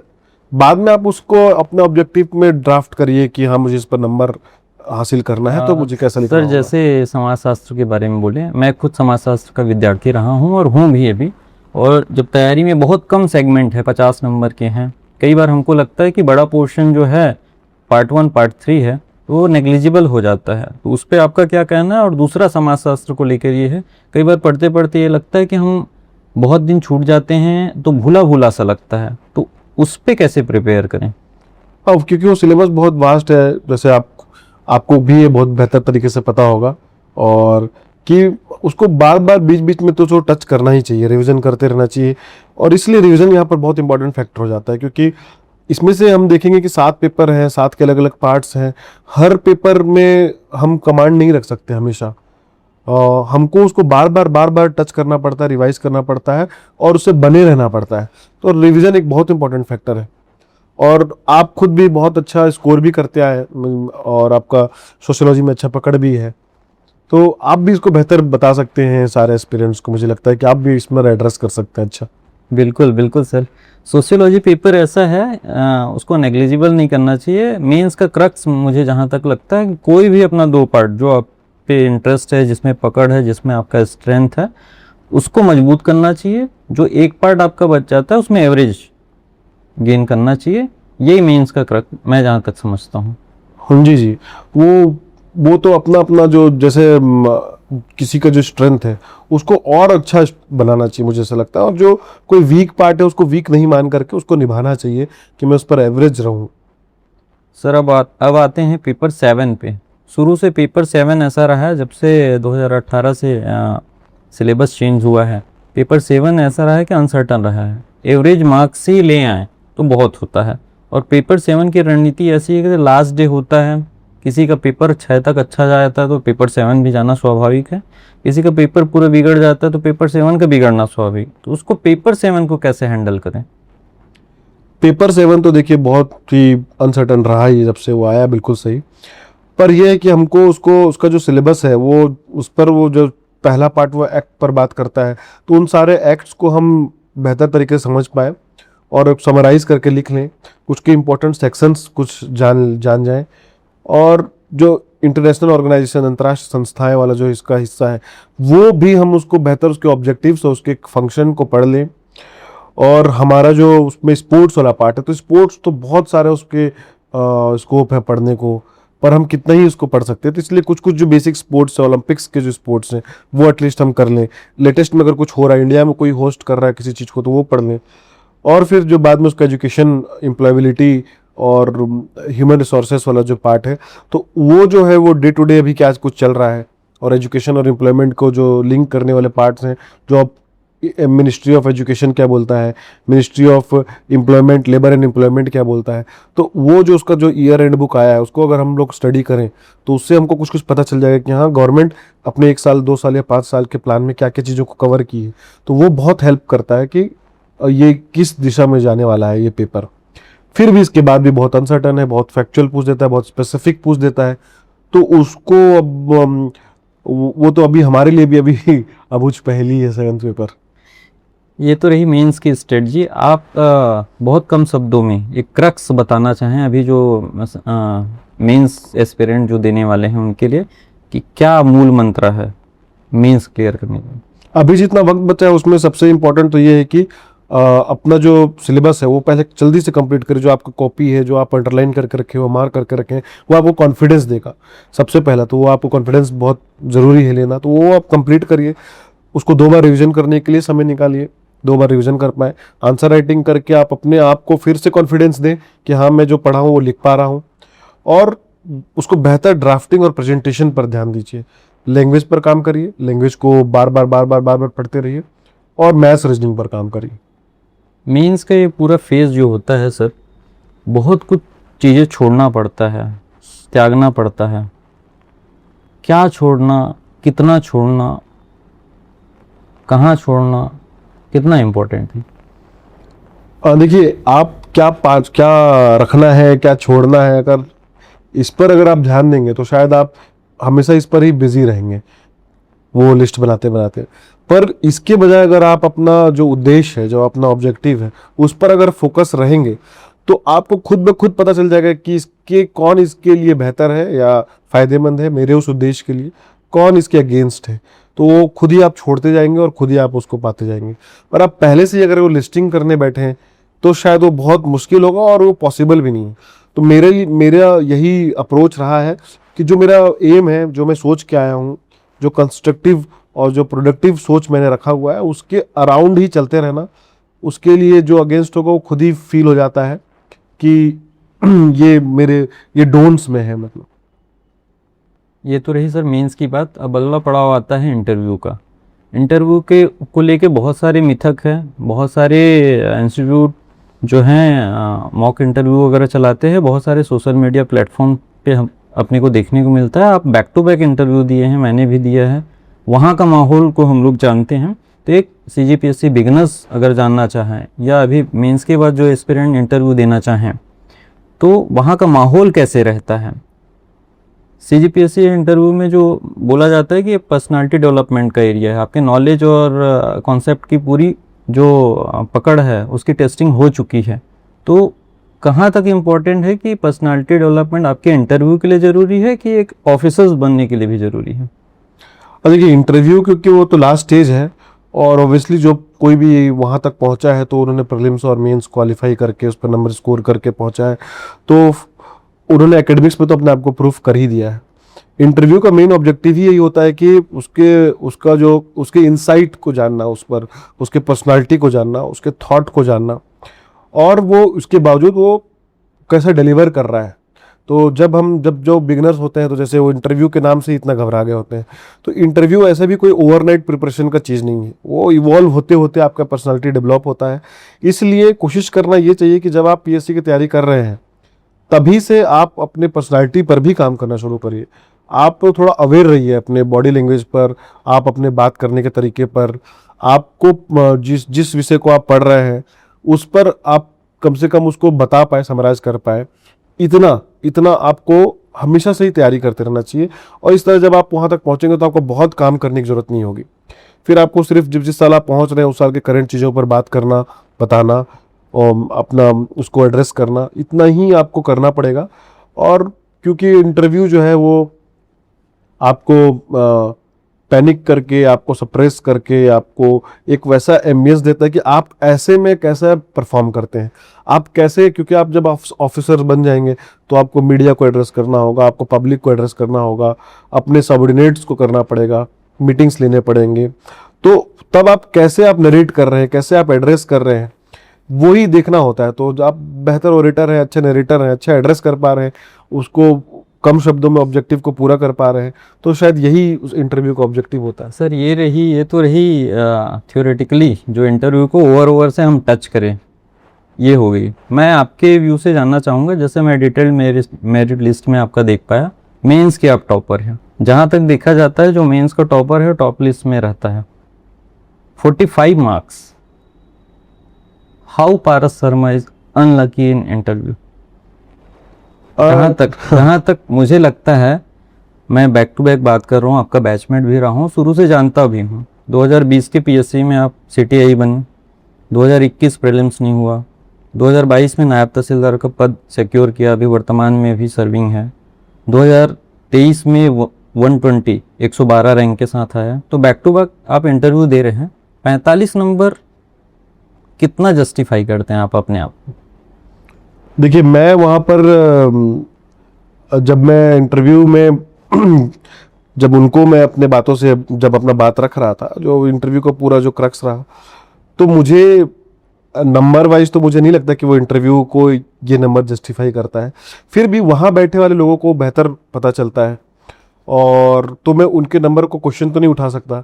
उनको जो लगा होगा, जो शायद मुझे भी यहाँ बैठ के बोलने पर नहीं दिख रहा होगा, लेकिन हाँ मुझे उम्मीद ज़्यादा की थी, क्योंकि जिस तरीके से क्वेश्चंस आए थे बहुत ही डिस्कशन वाले क्वेश्चंस थे कि रायपुर के ट्रैफिक्स को लेकर के, रेवेन्यू डिपार्टमेंट में रिफॉर्मेशंस को लेकर के, तो मैंने बहुत व्यू देखा, कोई फैक्चुअल नहीं थे कि इसका कोई आंसर सही या गलत है। तो मुझे लगा कि एक अच्छा एक इंटरव्यू सेशन गया है, अच्छा मैंने भी अपने बातों को अच्छे से रखा है, तो मैं ज़्यादा नंबर तो एक्सपेक्ट कर रहा था। जब ये नंबर जब मैं देखा तो मैं भी बहुत डिसअपॉइंट हुआ। पर अब ये तो मैं बता नहीं पाऊंगा कि इसका कारण क्या है इस कम नंबर का, पर मुझे बहुत उम्मीद था क्योंकि मैंने बहुत बेहतर निभाया था इंटरव्यू। केवल देखें सर, इंटरव्यू के मार्क्स को लेके 45 नंबर्स, मेंस के टॉपर, टॉप रैंक हो सकता था या जो भी रैंक 5 सिक्योर हुआ, उसके बाद भी डिप्टी कलेक्टर का पोस्ट ना मिलना, जो सीजीपीएससी या राज्य प्रशासनिक सेवा का सर्वोच्च पद बोले, सर्वश्रेष्ठ पद बोले, जिस पे आप अपने आप को देखते हैं, जो सपना लेके आप चले हैं, वो ना मिलना कितना टीस करता है? उस टाइम की फीलिंग क्या रही है?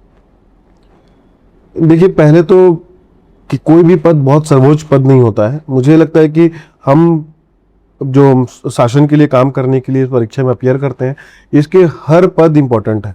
बस हम किसी चीज़ को अपने लिए सुटेबल मानते हैं, कुछ ऐसा हम अपने हम चाहते हैं कि मैं कुछ ऐसा काम करूं जिसमें बहुत डायनामिक्स हो, बहुत ज़्यादा कंट्रीब्यूट कर पाऊं। उसमें से ये 3-4 पोस्ट ऐसे हैं जो हम शॉर्टलिस्ट करके रखते हैं कि ये टॉप मेरे लिए है।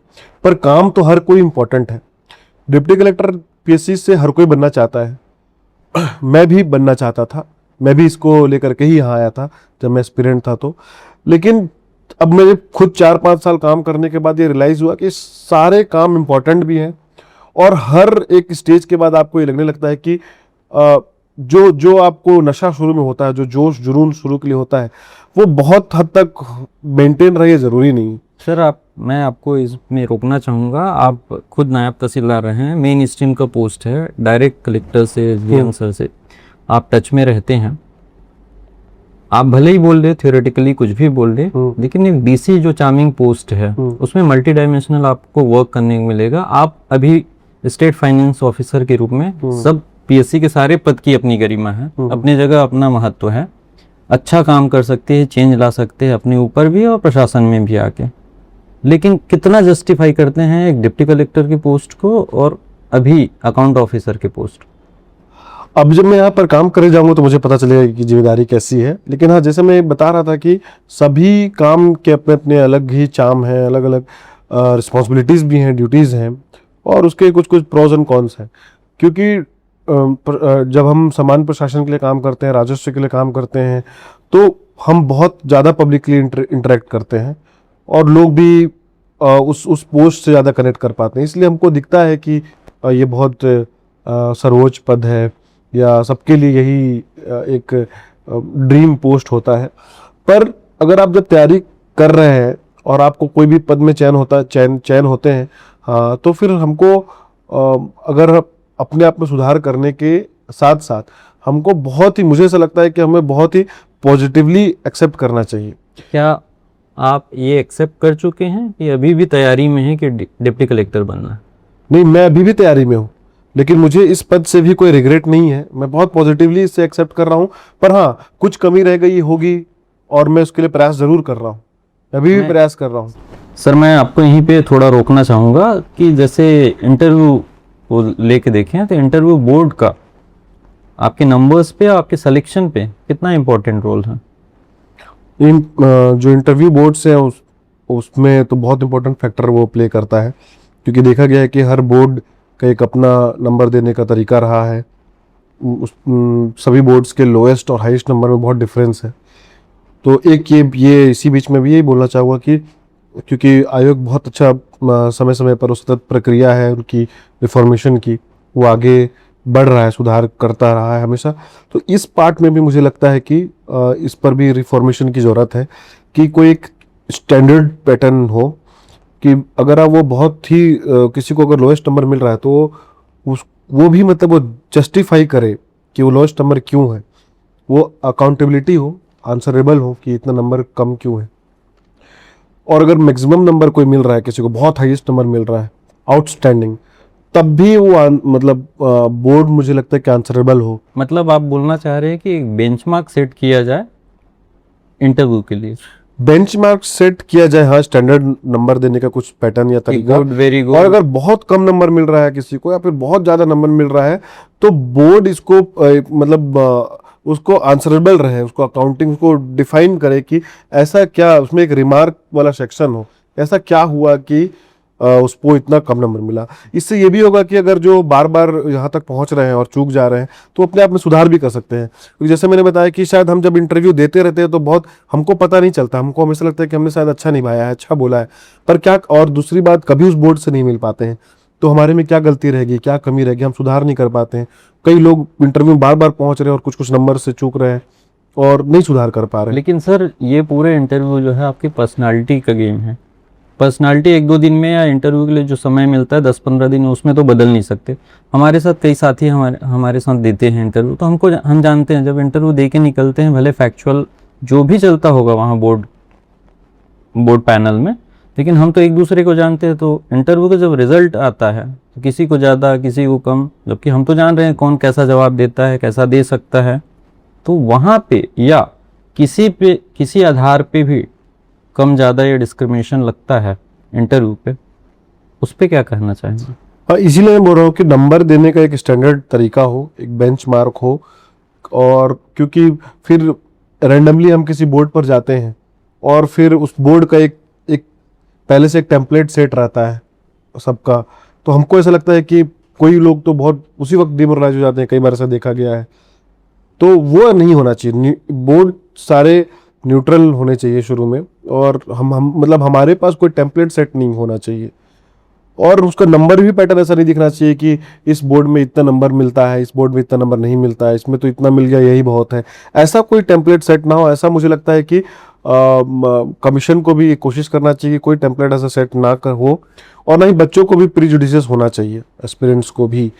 और एक स्टैंडर्ड अगर होगा पैटर्न इंटरव्यू का भी, तो हमको भी पता होगा कि हाँ मुझे ये चीज़ निभाना है बेहतर नंबर पाने के लिए।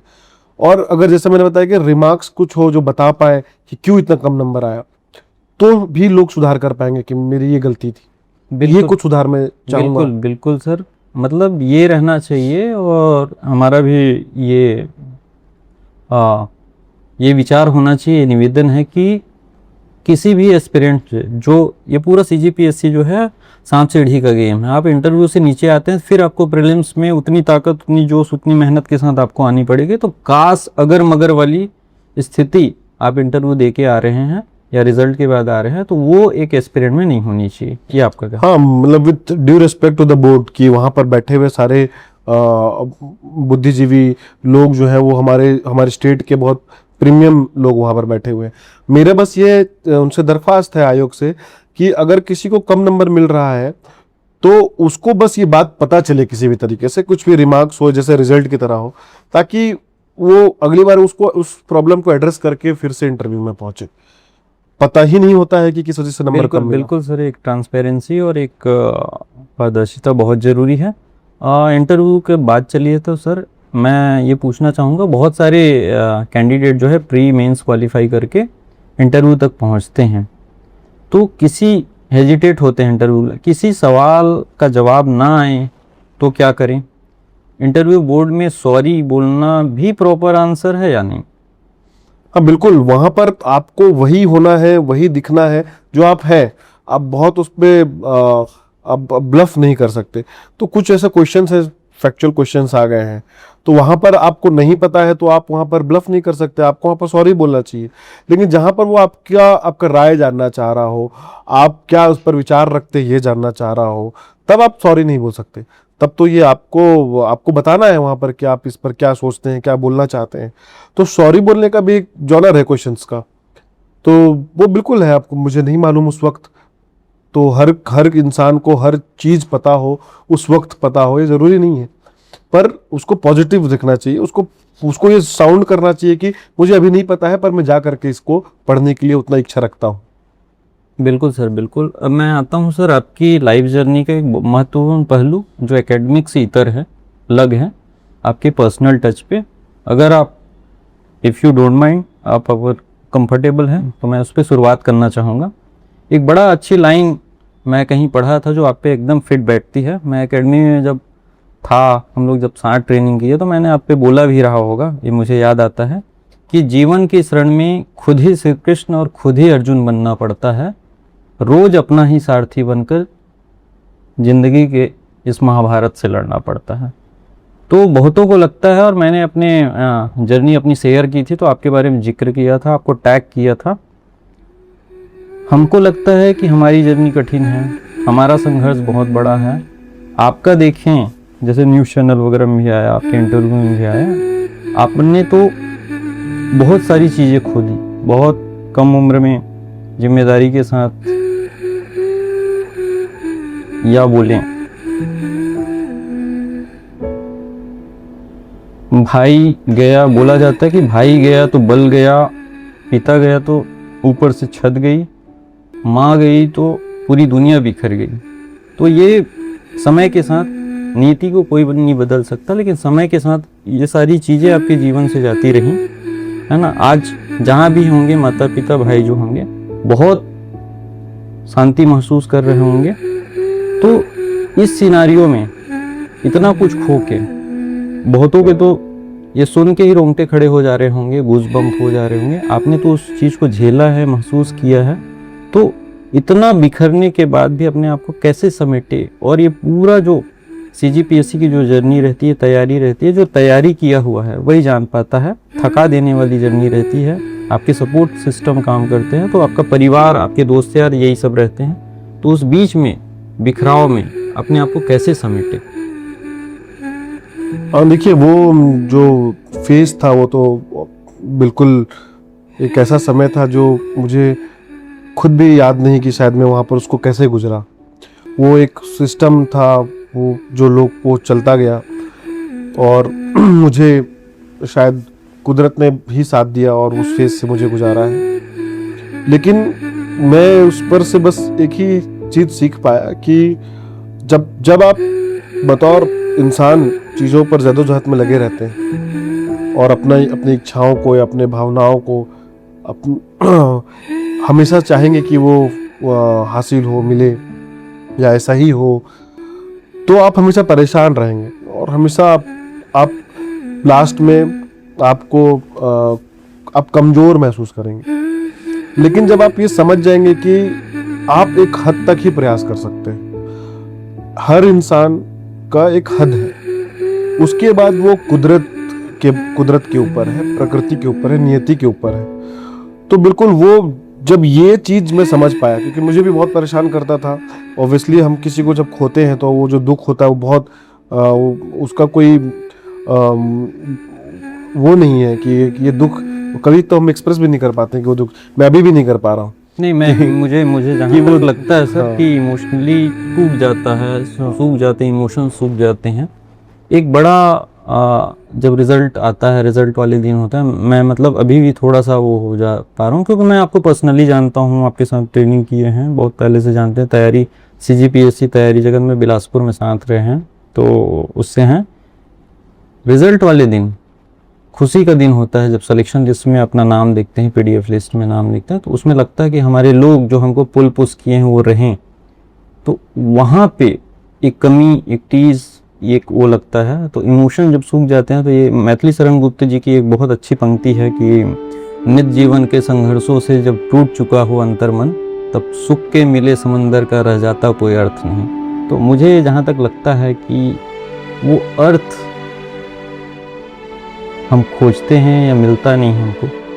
और ये इसी पर मैं आपको ये बताना चाह रहा था कि जब आप लाइफ के सामने, जब आप कुदरत के सामने समझ जाते हैं कि आगे नियति है, आगे कुदरत है, आपको बहुत ताकतवर फिर महसूस होने लगता है।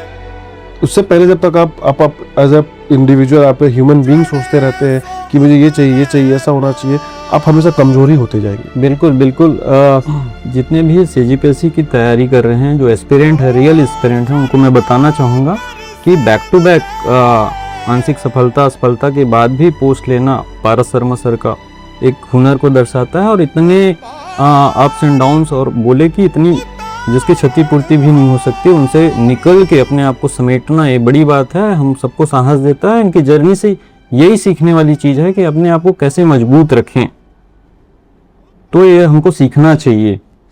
क्या आप भी इसी तरीके से अपनी CGPSC की तैयारी पर्सनल मेंटर के साथ करना चाहते हैं, जहां एक सीनियर CGPSC एक्सपर्ट आपको आपके CGPSC की जर्नी में पर्सनली गाइड करते हैं? क्या आप 9 to 5 जॉब करने वाले वर्किंग प्रोफेशनल हैं और आपको टाइम मैनेजमेंट में दिक्कत आ रही है, या फिर आप बिगिनर्स हैं और आपको ये नहीं समझ में आ रहा है कि CGPSC की तैयारी में कहां से शुरू करना चाहिए, क्या पढ़ना चाहिए और कितना पढ़ना चाहिए? क्या आप मल्टीपल अटेम्प्ट्स दे करके थक चुके हैं और आपको सही स्ट्रेटजी समझ नहीं आ रही है? तो इस तरह के सभी प्रॉब्लम का सॉल्यूशन है 1-to-1 मेंटरशिप, जहां एक सीनियर CGPSC एक्सपर्ट आपके टाइम मैनेजमेंट, राइट स्ट्रेटजी और कहां से शुरू करें, कितना पढ़ें और क्या पढ़ें, इन सभी समस्याओं को सॉल्यूशन कर देते हैं, और वो भी आपके टाइम के हिसाब से एक पर्सनलाइज स्ट्रेटजी के साथ। नीचे डिस्क्रिप्शन में दिए गए लिंक को क्लिक करके हमें व्हाट्सएप करें और हमारे सीनियर सीजीपीएससी एक्सपर्ट आपको बताएंगे कि पढ़ाई का जो सही तरीका है 1-to-1 मेंटोरशिप के साथ, उसमें किस प्रकार से हम आपकी मदद कर सकते हैं और आपकी इन सारी समस्याओं का समाधान हो सकता है। तो देर मत करिए, नीचे डिस्क्रिप्शन को क्लिक करें और हमें व्हाट्सएप करें। देखिए, यही लाइफ का जो बेसिक फिलोसॉफी है जो मैंने सीखा लाइफ से, वो यही है कि हम सबको यहाँ पर अपना बेस्ट देना है, एक प्रयास करना है। सबकी एक एक भूमिका है जो हमको बेहतर तरीके से निभानी है, अपना रिस्पॉन्सिबिलिटीज़ है। क्योंकि अब देखिए, मैं पीएससी को अगर मैं ऑप्ट किया, मैं यहाँ पर परस्यू करने के लिए आया, उसे सिलेक्शन लिया, बार बार फेल हुआ, फिर भी इसको छोड़ा नहीं, सिलेक्शन लिया, अब रिजल्ट आया। रिजल्ट के दिन अगर मुझे किसी की याद आ रही है, चाहे मुझे मम्मी की याद आ रही है, मुझे लगता है कि मेरा परिवार होता, पिताजी होते तो कितना खुश होते, छोटा भाई होता तो अब ये देखिए कि मैं जिसके लिए 4 साल 5 साल जितना जूझ के उसको पाया, लेकिन कोई मुझसे अगर आज पूछे कि उन तीनों में से कोई एक वापस आपके लाइफ में आ जाएगा, आप इस नौकरी को छोड़ दीजिए, मैं बहुत खुशी खुशी इस चीज़ को छोड़ दूंगा, ये आपने बहुत बड़ी बात बोल दी सर। इस नौकरी को। तो फिर अब क्या दिखता है कि जिसके लिए मैं जूझ रहा हूं वो भी मेरे लिए उतना इंपॉर्टेंट नहीं है। तो अल्टीमेटली इंपॉर्टेंट क्या है? अल्टीमेटली इंपॉर्टेंट है आप खुद, आपकी संतुष्टि, आपका परिवार, आपकी जिम्मेदारियां। अगर आपके पास आपकी जिम्मेदारियां हैं, आप उसको बखूबी निभा रहे हैं, निभाने के लिए बस आपको ये चाहिए कि अगर आप जितना इस्टेब्लिश्ड हैं, आप अपने खुद को जद्दोजहद करने में बिजी नहीं है, जिंदा रखने में, तभी आप बेहतर तरीके से निभा पाएंगे। इसी के लिए ये सब है कि मैं अच्छा जगह, अच्छे नौकरी करूं, मैं समाज को कंट्रीब्यूशन अच्छा कर पाऊँ, अच्छे पद में रहूंगा तो मुझे ज़्यादा मौका मिलेंगे अच्छे काम करने के लिए। सिर्फ इतना ही तक ही ये सब ज़रूरी है, क्योंकि अगर यही अल्टीमेट होता तो मुझे किसी भी शर्त पर यह चाहिए होता, पर ऐसा नहीं है। मुझे मेरा परिवार लौटा दीजिए और ले जाइए, कोई भी रैंक हो, कोई भी पोस्ट हो, कोई भी सैलरी हो। तो अल्टीमेटली आप यही पाएंगे कि आपके लिए जो ज़रूरी चीज़ें हैं वो फंडामेंटल चीज़ें हैं, बाकी सब आपके लिए साधन मात्र हैं। बिल्कुल, ये आपने बहुत बड़ी बात बोल दी सर। ये जिस फेज से गुजरे हैं वही बोल सकता है, बाकी सुनने देखने में अच्छा लगता है। जो जिस पे बीत रही है वही जान सकता है, वही रियलाइज़ कर सकता है। एक बड़ा पोर्शन आता है सर कि सफलता पे सब बात करते हैं। सफल जब होता है, उनके रिश्ते नाते दोस्त यार सब मिल जाते हैं, उसकी सक्सेस स्टोरी आ जाती है। असफलता पे कोई बात नहीं करता। जैसे सीजीपीएससी तैयारी जगत में देखें तो बिलासपुर में देखें, बिलासपुर की गलियों में देखें, बिलासपुर गांधी चौक पे देखें, जहाँ की हवा में ही तैयारी है। असफल लोग ऐसे अनसंग वॉरियर हैं जो अभी भी लगे हैं बैक टू बैक इंटरव्यू से वापस होके आ रहे हैं।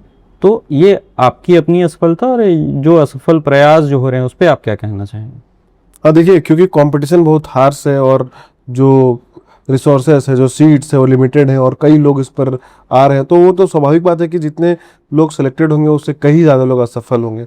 लेकिन ये देखिए कि आप हर कोई ये मान के चले कि मैं अपना अपना 100% दूंगा, अपने पूरे पोटेंशियल से उस पर अपना मेहनत करूंगा। इससे दो चीज़ होते हैं, इससे या तो आप तो सफल हो ही सकते हैं, और दूसरा कि आपको वो मलाल नहीं होता है। आपको हमेशा अपनी नज़र पर वो रेस्पेक्ट बना होता है कि मैंने अपना पूरा प्रयास किया। और तीसरा ये होता है कि आपका अथक प्रयास कभी बर्बाद नहीं होता है, कभी ज़ाया नहीं जाता है। आप अगर ईमानदारी से मेहनत किए हैं तो आपको वो दूसरा कोई चीज़ आपके लिए बेहतर जो हो वो आपको मिल जाएगा। जो हो सकता था आपने जो सोचा वो आपको लगता था कि मेरे लिए बेहतर है, वो आपको शायद ना मिले, लेकिन कोई जो सच में आपके लिए बेहतर हो या वो आपको मिल जाएगा। बिल्कुल, मतलब प्रयास करते रहना चाहिए। नीति जो है कुछ ना कुछ आपके लिए अच्छा सोच रखा होगा। हाँ बिल्कुल, इसको लेके प्रयास करते रहना चाहिए, अपना प्रयास करना चाहिए, अपना बेस्ट देना चाहिए ईमानदारी से, और जो फिर भी होता है वो आपके बेहतर के लिए ही बिल्कुल सर। इसी में मेरे को एक लाइन याद आती है कि आप बोलते हैं कि ऐसे कैंडिडेट के लिए जो बैक टू बैक लगे हुए हैं, हार नहीं मान रहे हैं, और ये पूरा सेशन जो है मेंटर्स ज्ञान के इस प्लेटफॉर्म पे पूरा सेशन जो है ऐसे ही एस्पिरेंट के लिए है जिन्होंने हार नहीं मानी है, लगे हुए हैं।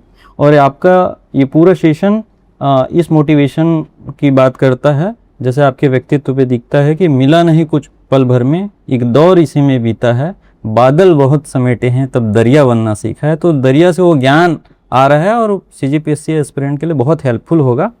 इसमें देखिए राम सर, इसमें यह है कि बहुत, मैं चाहूंगा कि बहुत सिंपल रखें, लोग अपना बेस्ट दें, जो आप परस्यू करना चाहते हैं उस पर अपना बेस्ट दें, लेकिन ये भी याद रखें कि कोई चीज़ अल्टीमेट नहीं होता है। जी। अगर आपको ये नहीं मिलता तो ऐसा नहीं कि आपकी मतलब जिंदगी खत्म हो गई या और कुछ बचा नहीं। बिल्कुल। ये किसी भी चीज़ को अल्टीमेट नहीं रखना चाहिए, क्योंकि अगर आप देखेंगे कि हमारे, अगर किसी ने, मान लीजिए कि अगर मैं उनको किसी बहुत अमीर व्यक्ति को आप ले लीजिए, तो क्या उसने कमाना बंद कर दिया क्या? बिल्कुल, मतलब सर फिर वो उसने वो काम को फिर भी जारी ही रखा है। अगर वो अल्टीमेट होता तो एक पॉइंट पर रीच करता और फिर छोड़ देता, पर ऐसा नहीं है। मतलब सर आप एस्पिरेंट को फोकस करके बोले तो ये कहना है कि एग्जाम में सफल होना जरूरी नहीं है, जीवन में सफल होना जरूरी है। हाँ, अपना 100% आपको देना है, चाहे आप किसी भी काम को करें, किसी भी काम को करें, आपका सफल होने का प्रायिकता भी बढ़ जाता है, पॉसिबिलिटीज भी बढ़ जाता है, और या फिर वो आपको इतना मजबूत कर जाता है कि आप अपने असफलता को डाइजेस्ट कर पाए और उसमें भी बहुत बेहतर अपनी स्थिति में अपने आप को रख पाए। ये जरूरी है।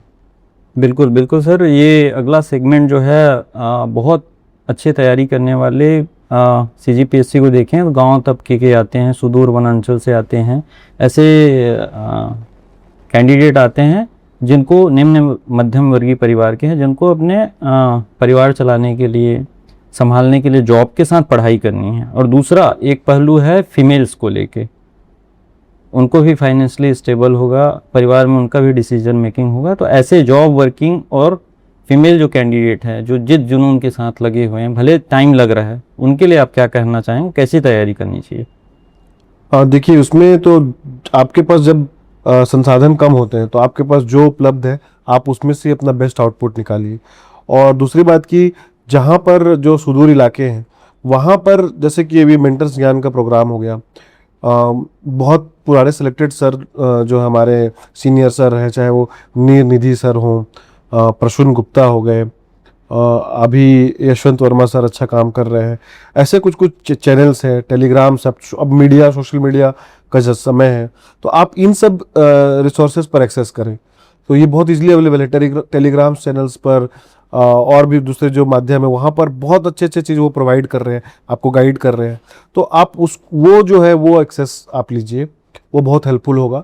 और वैसे जो, जैसे आप बात कर रहे हैं कि फीमेल या लड़कियों के लिए, तो उनको जो है वो पर्टिकुलर उस फैमिली की भी जिम्मेदारी होती है कि उसको जितना सपोर्ट कर पाए, क्योंकि वो जितना आगे आएंगे उतना ही देखेंगे। तो हमारा जो स्टेट है, क्योंकि हमारे स्टेट में नॉर्थ में ट्राइबल पॉपुलेशन है, साउथ में ट्राइबल पॉपुलेशन है, तो वो लोग जितना इस काम पर, प्रोडक्टिव काम पर आगे आएंगे, शासन प्रशासन पर काम करेंगे, तो हम उतना ही ये पूरा ओवरऑल स्टेट भी बेहतर करेगा। बिल्कुल बिल्कुल सर, ये तो रही कैंडिडेट की बात। सर कैंडिडेट अपना 100% देता है, लेकिन समाज का जो प्रेशर है, पीयर प्रेशर जिसको बोलते हैं, उससे कोई अछूता नहीं है, तो उसको कैसे हैंडल करें? अब समाज का जो प्रेशर है वो तो देखिए, वो तो इंडिविजुअल अपना अपना डील करने का तरीका है। ये तो बहुत गहरा विषय है, मतलब ये एक ऐसा चीज़ है कि इससे कोई थंब रूल नहीं है, ये आपको उससे गुजरना ही पड़ेगा, ये आपको इससे जूझना ही पड़ेगा, और यही उसका सॉल्यूशन है। बस आपको अपना, अब बतौर मैं, अगर आप पेरेंट्स हैं, अभिभावक हैं, आप समाज हैं, आप पड़ोसी हैं, आप दोस्त हैं, तो बस ये रखिए कि अपने करीबों जो है उसके बारे में सकारात्मक सोच रखिए, उसको लिए जितना मदद कर सकते हैं करिए। और आप जब जो आप स्टेक होल्डर हैं, अगर आप हैं, तो आप भी उन लोगों के लिए पॉजिटिव सोचिए और अपने उद्देश्य पर क्लियर रखिए, क्योंकि आप कोई पहले इंसान नहीं होंगे जिनके लिए कोई बुरा बोल रहा हो या निंदा कर रहा हो या आपके उद्देश्य पर कोई बाधा बन रहा हो। आप पहले इंसान नहीं है, सबके साथ ऐसा होता है। तो बस ये समझ लीजिए कि एक समाज की प्रक्रिया है, पर मेरे को अपने रास्ते चलना है। बिल्कुल बिल्कुल सर, CGPSC तैयारी जगत में देखें तो मैं जहाँ तक मानता हूँ 3 चीज़ें जो एस्पिरेंट हैं, जो मादा रखते हैं कुछ कर गुजरने का, सफलता लेने का, CGPSC क्रैक करने का, 3 जगह ज़रूर आप अपना इस पर मत देंगे, 3 जगह ज़रूर जाना चाहिए। एक तो बिलासपुर आ जाना चाहिए, बिलासपुर का गांधी चौक के हवा को महसूस करना चाहिए। दूसरा CGPSC के ऑफिस जाना चाहिए। तीसरा जो है प्रशासन अकादमी जाना चाहिए, जहां आपकी ट्रेनिंग होती है, क्योंकि आपका ओवरऑल ऑरा वैसे डेवलप होना है आगे, और एक कॉस्मोस वर्क करती है, और ये आप खुद ही फील कर सकते हैं जो वाइब्रेशन आपके अंदर आएगी। तो इस पे आपका क्या कहना है? हाँ बिल्कुल, मैनिफेस्टेशन जो होता है वो मैं भी उस पर बिलीव करता हूँ। तो आपको मैनिफेस्ट करने में और हेल्पफुल होता है। बिलासपुर क्योंकि एकेडमिक्स तौर पे भी ज़रूरी है, मुझे लगता है कि आप जब एक क्लोज इन्वायरमेंट में तैयारी करते हैं तो आप अपने आप को सही एनालिसिस नहीं कर पाते हैं। जब आप वहाँ कंपटीशन की सही जगह पर पहुँचते हैं, हब पर पहुँचते हैं, तो आप बेहतर अपने आप को जज कर पाते हैं, एनालिसिस कर पाते हैं। तो बिलासपुर तो बिल्कुल ज़रूरी है। और बाकी जगह जो है वो आपको वो जो लॉ ऑफ अट्रैक्शन जैसे काम करता है, या जैसे आपको मैनिफेस्टेशन जो काम करता है, उसके लिए बिल्कुल उन चीज़ों को अगर आप गुजरेंगे, महसूस करेंगे, तो आपके लिए वो आपको उसको मैनिफेस्ट करने के लिए ज़रूरी होगा, मदद करेगा। सर, नए एस्पिरेंट्स जो लगे हैं, जो तैयारी में आए हैं, उनके लिए क्या मैसेज है आपका? अभी क्योंकि वो पैटर्न चेंज हो रहा है, तो आप पैटर्न को फॉलो करिए। वो आप पीएससी जो है वो थोड़ा यूपीएससी की तरह अपने आप को रिफॉर्म कर रहा है, तो आप भी वैसे अपडेट होइए, अपने कंटेंट को सुधारिए। और अभी जब आप बिगनर्स हैं तो आप ये ध्यान दीजिए कि जैसे ही वो जो उसका एक स्टैंडर्ड बुक्स जो आपको लगता है, तो पहले स्टैंडर्ड बुक्स को अप्रोच करिए अपने एकेडमिक्स को, अपने बिल्डअप, अपने कॉन्सेप्ट को बनाने के लिए। और उसके बाद आप भले अपने हिसाब से उसको एडजस्ट कर लीजिएगा आगे। पर अभी शुरुआत के टाइम में आपको शुरुआत में बिल्कुल आपको एकेडमिक्स अपना जो कॉन्सेप्ट है वो ऑथेंटिक बुक से पढ़ना चाहिए, चाहे वो शासन के हो, चाहे वो एनसीईआरटी हो, चाहे किसी अच्छे राइटर के हो। सोशल मीडिया का सर इन्फ्लुएंसेस बहुत है हमारी तैयारी में, या जो भी तैयारी कर रहे हैं उनके तैयारी को जो हेल्पफुल करे। कोई ऐसी नॉवेल बुक जो मोटिवेट करे, या यूट्यूब चैनल में जो वेब सीरीज़ आई है, तो ऐसा कुछ बताना चाहेंगे? जो बहुत वेब सीरीज़ तो मैं ऐसा देखता नहीं हूँ, तो उधर मुझे आइडिया नहीं, लेकिन हाँ कुछ कुछ बुक्स हैं जो जैसे कि यू कैन विन है, वो पढ़ सकते हैं, वो काफ़ी अच्छा लगता है। अभी द सीक्रेट है रॉन्डा बर्न का, वो मुझे अच्छा लगता है। द अल्केमिस्ट है, वो बहुत अच्छा लगा था पढ़ने के बाद, जो पॉजिटिव फीलिंग होता है। तो ऐसे कुछ कुछ बुक्स हैं, और भी बहुत सारे बुक्स हैं। आप कुछ बुक्स पढ़ सकते हैं, किसी अच्छे मोटिवेशन स्पीकर को सुन सकते हैं। लेकिन इन सब से भी बड़ी बात यह है कि आपको खुद जो इनर मोटिवेशन होता है, आपको वो जगाना चाहिए। क्योंकि ये सब हो सकता है कि थोड़े से मोमेंट्री हो, क्षणिक हो, आप थोड़े समय के जरूर मोटिवेट हो जाएं, लेकिन जब आप सेल्फ मोटिवेटेड होते हैं तो वो आपको हमेशा ड्राइव करता है पूरे रास्ते तक। बिल्कुल, मैं इसमें एक ऐड करना चाहूँगा सर। अगर आप तैयारी में हैं तो बिलासपुर के गांधी चौक के नाम से एक किताब लिखी गई है कश्यप सर के द्वारा, तैयारी जीत की लिखी गई है, वो किताब पढ़नी चाहिए। एक वेब सीरीज़ भी आया था पीएससी की तैयारी, उस नाम से है, डार्क हॉर्स, पढ़नी चाहिए आपको। वो कहीं ना कहीं आपको इनर मोटिवेशन को बना के रखेगा, लेकिन ये तब पढ़नी चाहिए जब आप फ्री हैं, किसी फेस में नहीं है, प्रीलिम्स मेंस इंटरव्यू के फेस में नहीं है, तो पढ़नी चाहिए। ऐड करना चाहूँगा। लास्ट हम जाते हैं सर, इसमें बहुत सारे मेंटर्स ज्ञान के जो व्यूअर्स हैं, जो एस्पिरेंट्स हैं, जो मेंटरशिप के स्टूडेंट हैं, उनकी भी क्वेरी है। तो लास्ट में जो है, सफलता का मूल मंत्र क्या है आपके अकॉर्डिंग? सफलता का मूल मंत्र है कि अपना बेस्ट देना, अपना बेस्ट देना, और अपने सारे रिस्पॉन्सिबिलिटीज को निभाते हुए अपना ड्यूटीज करना। और सफल होने का मतलब यही है कि आप बेहतर इंसान हो रहे हो। मेरे लिए सफलता वही है, क्योंकि अगर कोई और पैरामीटर्स होता तो फिर हर कोई हर चीज़ को जस्टिफाई नहीं कर पाता है। पर कोई अच्छा इंसान है, कोई अच्छा ह्यूमन बीइंग है जो अपने रिस्पॉन्सिबिलिटीज़ को निभा रहा है बतौर ह्यूमन बीइंग, बतौर समाज का व्यक्ति, अपने काम को भी कर रहा है, अपने बतौर हस्बैंड, फादर, सन, जैसा भी वो अलग अलग भूमिका जो उसको मिलती है, फीमेल पार्ट से भी, तो वो जो निभा पा रहा है सारे अपने रोल्स को, रिस्पॉन्सिबिलिटीज़ को, वही सफल व्यक्ति है। मतलब अपने युद्ध, अपनी रणनीति, अपने युद्ध खुद ही लड़ने हैं।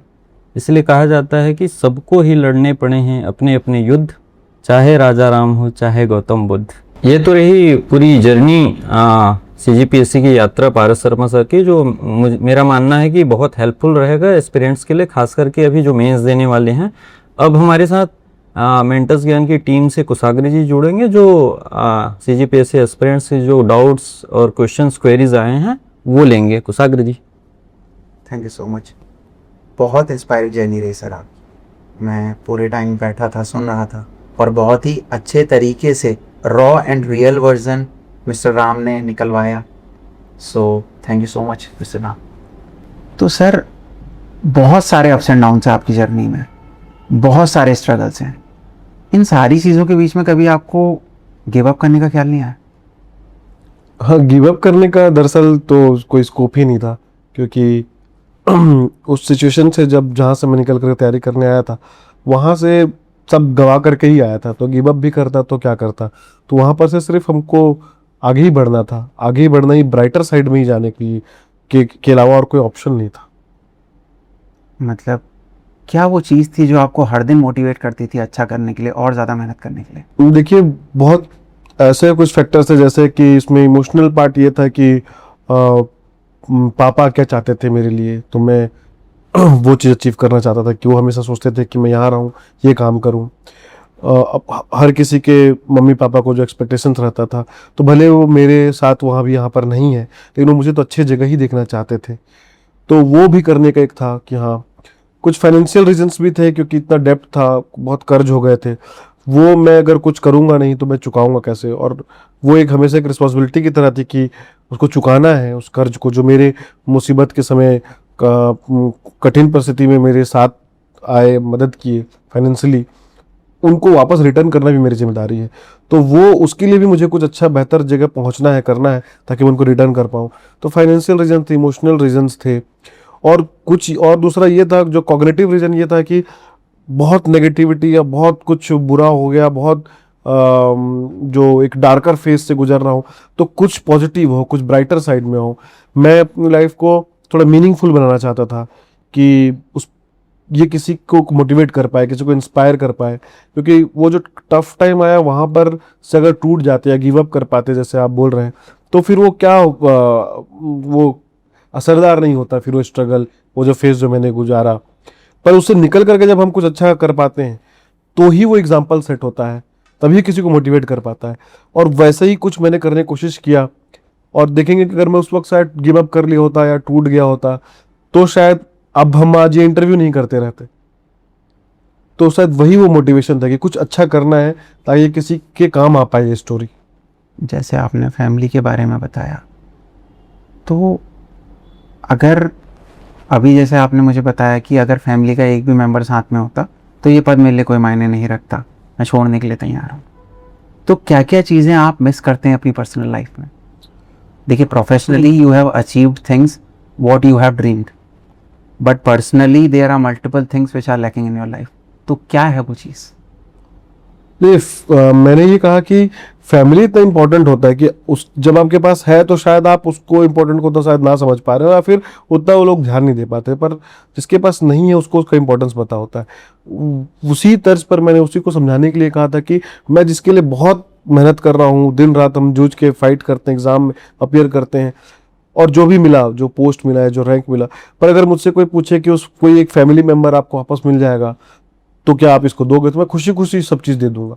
तो मैं वही बोलना चाहता हूँ कि फैमिली इतना इंपॉर्टेंट पार्ट है कि आप हर मोड़ पर चाहेंगे कि वो रहे आपके साथ, और वो जब है तो शायद हम उतना उसको एक्नॉलेज करें या ना करें, पर जब नहीं होता है तो खास तौर पे वो बहुत एक ऐसा चीज़ है कि वो इरिवर्सिबल भी है, हम कुछ कर भी नहीं पाते हैं। तो वो मलाल, वो कमी तो हमेशा ही रहता है। पर अब यही है कि वो जो सच है वो तो हमको एक्सेप्ट करना ही पड़ता है। मैंने भी यही किया, पर हाँ, हर अच्छे वक्त पर, हर बुरे वक्त पर वो मैं मिस करता हूँ। वो जहाँ कहीं भी होंगे आपकी सफलता से खुश होंगे, क्योंकि आपने बहुत मेहनत करी है यहाँ तक पहुँचने के लिए। पारस जी, ऐसी कौन सी मेजर प्रॉब्लम्स होती हैं, मेजर डिफ़िकल्टीज़ होती हैं जो एस्पिरेंट्स फेस करते हैं अपनी CGPSC प्रिपरेशन जर्नी के दौरान? देखिए, जो सबसे बड़ी परेशानी है वो तो एकेडमिक्स को लेकर के है कि क्या पढ़ना है, कितना पढ़ना है, यही अक्सर लोगों को पता नहीं चल पाता है। और कई बार ऐसा होता है कि लोग बहुत ज़्यादा पढ़ते रहते हैं, लेकिन उसमें से बहुत कम जो रहता है वो समझ पाते हैं या उसके आउटकम निकल पाते हैं, पर पढ़ते बहुत रहते हैं। तो सबसे पहले तो आपको सिलेबस को बहुत आपको कनेक्ट करना चाहिए, उसके एसेंस को समझना चाहिए कि वो आपसे क्या चाह रहा है, और अपने पढ़ाई को उसी के अराउंड डिज़ाइन करते रहे। तो सबसे बड़ा परेशानी तो यही होता है। दूसरा जो ये होता है उनको कि इसके साइकिल को बेहतर तरीके से समझ नहीं पाते हैं। बहुत लोगों के लिए PSC सिर्फ प्रीलिम्स निकालना ही है, वो अपना 100% हर पूरा एनर्जी सब चीज़ दे देते हैं प्रीलिम्स में, और फिर जब प्रीलिम्स निकलता है तो फिर मेंस के लिए उतना तैयार नहीं होते हैं। जब मेंस के लिए फिर जब तैयारी करते रहते हैं तो हो सकता है फिर जैसे PSC प्रीलिम्स अनसर्टन है तो प्रीलिम्स नहीं निकला, तो इसीलिए उसके साइकिल को समझना बहुत ज़रूरी है। तो सर अगर कोई बच्चा बिल्कुल फ्रेशली प्रिपेयर कर रहा है सीजीपीएससी के लिए, यूपीएससी के लिए या किसी अन्य कॉम्पिटिटिव एग्जामिनेशन के लिए, तो वो कैसे स्टार्ट करेगा? क्योंकि आप जो चीज़ बता रहे हैं वो तो उसके लिए ना जिसे पता है चीज़ों के बारे में, जिसे पता ही नहीं है, अ कंप्लीट फ्रेशर, उसको आप कैसे स्टार्ट करने के लिए गाइड करेंगे? जब कोई फ्रेशर आ रहा है तो बिल्कुल अभी उसको पता नहीं है, लेकिन वो आए, वो सिलेबस देखे, सिलेबस समझे, वो प्रीवियस क्वेश्चंस देखे, वो जब अपने किसी सीनियर से बात करे, उस पैटर्न को समझे कि किस पैटर्न में चल रहा है, और उसके बाद अपना एकेडमिक्स तैयार करे, पढ़ना शुरू करे। तो आप जब भी कोई कंपटीशन एग्जाम में जाते हैं तो उसके प्रीवियस क्वेश्चंस जो हैं वो उसके पैटर्न को आपको बताता है कि ये पैटर्न रहा है, ऐसा वो पूछता है, ऐसा वो चेंज हो आ रहा है, ये सही वो अब जो ये तरीका है ये इस पर ये अपडेट किया हुआ है। तो आप उसको डिकोड करते हैं, चेस करते हैं, ट्रेस करते हैं और अपना तैयारी को उसी पर मोल्ड करते हैं। सबसे इंपॉर्टेंट तो यही है कि आप उसको समझें, उसके प्रीवियस ईयर क्वेश्चन से हो, उसके लास्ट ईयर क्वेश्चन से हो, और उसके सिलेबस को हो। तो पहले तो आप यही काम करिए, और उसके बाद फिर उसके अराउंड में ही आप अपना जो करिकुलम है एकेडमिक्स से डेवलप करें। क्या आपको नहीं लगता इन सब चीज़ों में एक जो फ्रेश स्टूडेंट होगा उसका बहुत ज़्यादा टाइम और एनर्जी एग्जॉस्ट होगा? जी बिल्कुल, अगर वो अकेला ये काम करना चाहे तो बिल्कुल होगा, और इसलिए ही हमने शुरुआत में कहा कि अगर ये काम को अगर आपको कोई करके दे रहा है, जैसे आप कोई मेंटर्स कर रहा है, कोई मेंटरशिप कर रहा है, कोई इंस्टीट्यूट अगर आपको ये करके दे रहा है, तो आपको बहुत स्मार्टली वो चूज करना है, क्योंकि अब बहुत सारे चीज़ हैं, आप इसको अकेले भी कर सकते हैं, पर हो सकता है कि वो सही ना हो सकता है कि आपका बहुत टाइम और एनर्जी जा रहा हो, पर आप स्मार्टली अगर सही चूज करते हैं कि वो मेंटरशिप आपको कर रहा है, कौन गाइडेंस कर रहा है, कौन सही चीज़ प्रोवाइड कर रहा है, तो फिर आपके लिए बहुत हेल्पफुल होगा ये। Amazing amazing. सर एक सही गाइडेंस की, एक सही मार्गदर्शक का क्या रोल रहता है एक सीजीपीएससी एस्पिरेंट्स की प्रिपरेशन जर्नी में? देखिए, जैसे जब हम वो एक बिल्कुल कार की स्टीयरिंग की तरह है कि अगर प्रॉपरली आपको गाइडेंस नहीं मिल रहा है तो आप सफ़र तो कर रहे हैं, लेकिन शायद आप डेस्टिनेशन तक नहीं पहुंच पाएंगे। आपको हमेशा लास्ट तक लगता रहेगा मैं बढ़ तो रहा हूँ, पर वहाँ पहुँचने की जो पॉसिबिलिटीज़ है वो कम हो जाती है या फिर रोड डाइवर्ट हो जाता है। तो गाइडेंस बहुत इंपॉर्टेंट है, यहाँ पर एक गाइड की ज़रूरत है, एक जो गुरु बोलें, टीचर बोलें, जो भी आप बोलना चाहें, तो वो आपको सही रास्ते पर रखे रहता है। करना आपको ही है, मेहनत आपको ही करना है, जूझना आपको भी है, लेकिन आपको ऑफ ट्रैक होने नहीं देता है, तो उससे आपका जो मेहनत है वो उसी दिशा पे होता रहता है। तो इसलिए बहुत ज़रूरी है कि सही गाइडेंस मिले आपको, प्रॉपरली लोग मार्गदर्शन जो कर रहे हैं वो आपको उस रास्ते में बना करके रखे रहे। ओके, तो मेजर डिफरेंसेस क्या रहते हैं सर मेंटोरशिप में और कोचिंग में, कॉन्टेम्प्ररी कोचिंग जो सालों से चली आ रही है, जैसे लाइक जो बच्चे, जो फ्रेशर बच्चे मैंने आपसे बोला, कॉन्टेम्प्ररी कोचिंग का हिस्सा बनते हैं और उसके बाद अपना टाइम और एनर्जी वेस्ट करते हैं, तो मेजर डिफरेंसेस क्या रहते हैं? क्या क्या डिफरेंसेस रहते हैं एक ऐसे बच्चे में जो मेंटरशिप या किसी ऐसे इंसान से गाइडेंस ले रहा है जो पहले उस स्ट्रगल से, जो पहले उस पाथ से गुजर रखा है, और उस बच्चे में जो कॉन्टेम्प्ररी कोचिंग का पार्ट है या सेल्फ स्टडी कर रहा है लाइब्रेरी में जाके विदाउट एनी गाइडेंस? ये जो कन्वेंशनल कोचिंग्स हैं वो तो आपको एकेडमिक्स पर बहुत हेल्पफुल है, और बहुत हद तक वो शायद उसी पार्ट को कवर करे आपके लिए कि आपको जो एकेडमिक्स है, आपको सिलेबस पर जो है उस पर कंटेंट देना, आपका जीएस तैयार कराना, आपको उसी पर आपको हेल्प करता है। लेकिन जो मेंटरशिप है वो उसके एप्लीकेशन पार्ट पर आपको हेल्प करता है। तो आपको उसके अराउंड और जो बहुत सारे चीज़ अलाइड चीज़ें हैं, जो बतौर एस्पिरेंट आप जब कंपटीशन में बैठते हैं तो और भी चीज़ें लगती है सिर्फ एकेडमिक्स के अलावा। तो चाहे वो उसका एप्लीकेशन हो, आंसर राइटिंग हो, आपको प्रॉपरली लॉन्ग टर्म में सही गाइडेंस हो, आपको सही मटेरियल प्रोवाइड करना हो, आपको मेंटल स्ट्रेंथ पर काम करना हो, आपको सेल्फ एनालिसिस करना हो, आपको अपने कॉम्पिटिटर्स के बीच में एनालिसिस करना हो, आपका पैटर्न भी कैसा चल रहा है, क्या इंप्रूवमेंट हो रहा है, आपको मॉनिटरिंग करना हो। तो ये सब जो एक लॉजिस्टिक, एक स्टैटिस्टिक्स का काम जो करती है, वो एक जो मेंटरशिप जो आप बोलेंगे जो नए तरीके से जो आ गए हैं, आपको ऑनलाइन में चीज़ों को, इतना सारी चीज़ों पर प्रॉपरली आपको एक समराइज करके चीज़ों को ला करके देना। तो एक नया जो रिफॉर्म आया है वो ओवरऑल आपको बहुत मदद करता है। कन्वेंशनल कोचिंग्स आपको एकेडमिक्स पर आपको प्रॉपरली जो था वो प्रोवाइड करती है। प्रिपरेशन को लेके बहुत सारे मिथ्स हैं मार्केट में, ठीक है। कोई बोलता है ज़्यादा पढ़ने से हो जाएगा, कोई बोलता है स्पेसिफिक टॉपिक्स पढ़ने से हो जाएगा। सबके अलग अलग बिलीफ्स हैं, और इन्हीं बिलीफ्स के चलते जब राइट गाइडेंस नहीं मिलती है, जब सही सोर्स ऑफ इन्फॉर्मेशन से चीज़ें नहीं मिलती हैं CGPSE एस्पिरेंट्स को, तो वो अपना टाइम और एफर्ट्स वेस्ट करते हैं, 12-12, 14-14 घंटे पढ़ते हैं, और ऐसी चीज़ें पढ़ते हैं जो शायद एग्जामिनेशन में उतना प्रपोर्शन ऐड भी ना करें। तो इस पे आपका क्या कहना है?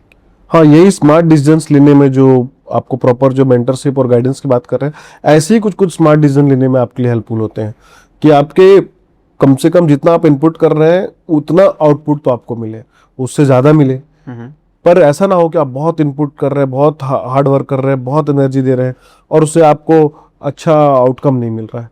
तो यही सब जो कुछ कुछ मूव्स है जिसके लिए एक अच्छा गाइडेंस ज़रूरी है। तो सर, जैसे आपने अपनी जॉब के साथ साथ प्रिपरेशन करी, उस टाइम पे आप नायब तहसीलदार थे, आपने दोबारा CGPSE क्रैक करा, और अब आपका चयन स्टेट फाइनेंशियल ऑफिसर के तौर पे हुआ है, ठीक है।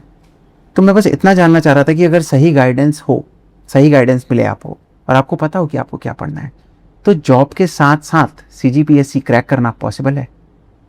बिल्कुल पॉसिबल है, कई लोगों ने किया हुआ है, और अब मैं भी पिछले दोनों जो पोस्ट है वो वर्किंग में ही मैंने क्रैक किया है। तो बस ये प्रॉपरली टाइम मैनेजमेंट है, बस प्रॉपर टाइम मैनेजमेंट है, और अपने आप को अपने जो टारगेट जो सेट किया है उस पर फोकस होकर के अपने आप को उसी के अराउंड रखना ही बस एक चैलेंज है, जो अगर आप ये निभा पाते हैं तो बिल्कुल ये और कोई बहुत ऐसा रॉकेट साइंस नहीं है जो आप करते करते नहीं तैयारी हो सकती या फिर नहीं पेपर निकल सकता। कई लोग करते हैं, कई लोग ऐसे हैं कि और भी प्राइवेट जॉब में हैं जो जहाँ पर उनको खूब वर्किंग आवर्स बहुत हैवी है और परफॉर्मेंस प्रेशर भी है, वहाँ से फिर भी वो करते करते अच्छे अच्छे पेपर्स निकाले हुए हैं। सर, होता ये है कि बहुत सारे जो CGPSE एस्पिरेंट्स हैं जो भी जॉब कर रहे हैं, ठीक है, एक मिसकंसेप्शन है, एक मिसबिलीफ है कि जॉब करते करते वो पेपर नहीं निकाल सकते। तो उस पर आप क्या बोलना चाहेंगे?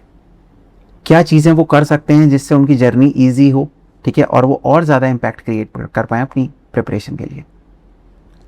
उसमें बहुत सिंपली यही रखना चाहिए कि अपना जो टारगेट सेट किए हैं, जो ऑब्जेक्टिव है, वो उसके लिए वो अपना जितना बेस्ट दे पाए, और उसके लिए वो उसको जितना अप्रोप्रिएट टाइम चाहिए, फिर वो अपना उस टाइम को अपना 100% एनर्जी के साथ उस समय को दें। अपना पढ़ाई हो तो अपने उस आवर्स में वो बहुत फोकस होकर के पढ़ें, जितना भी कम समय मिल रहा है।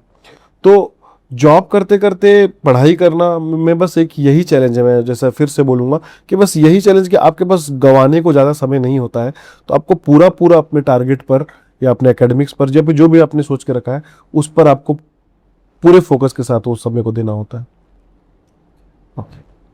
तो right from the beginning of this conversation हमने गाइडेंस पे, मेंटरशिप पे बहुत बात करी, सही डायरेक्शन में मेहनत करने पे बहुत बात करी, और मेंटर ज्ञान एक अलग अप्रोच के साथ आगे बढ़ रहा है स्टूडेंट्स की हेल्प करने के लिए, जो कि है पर्सनलाइज गाइडेंस।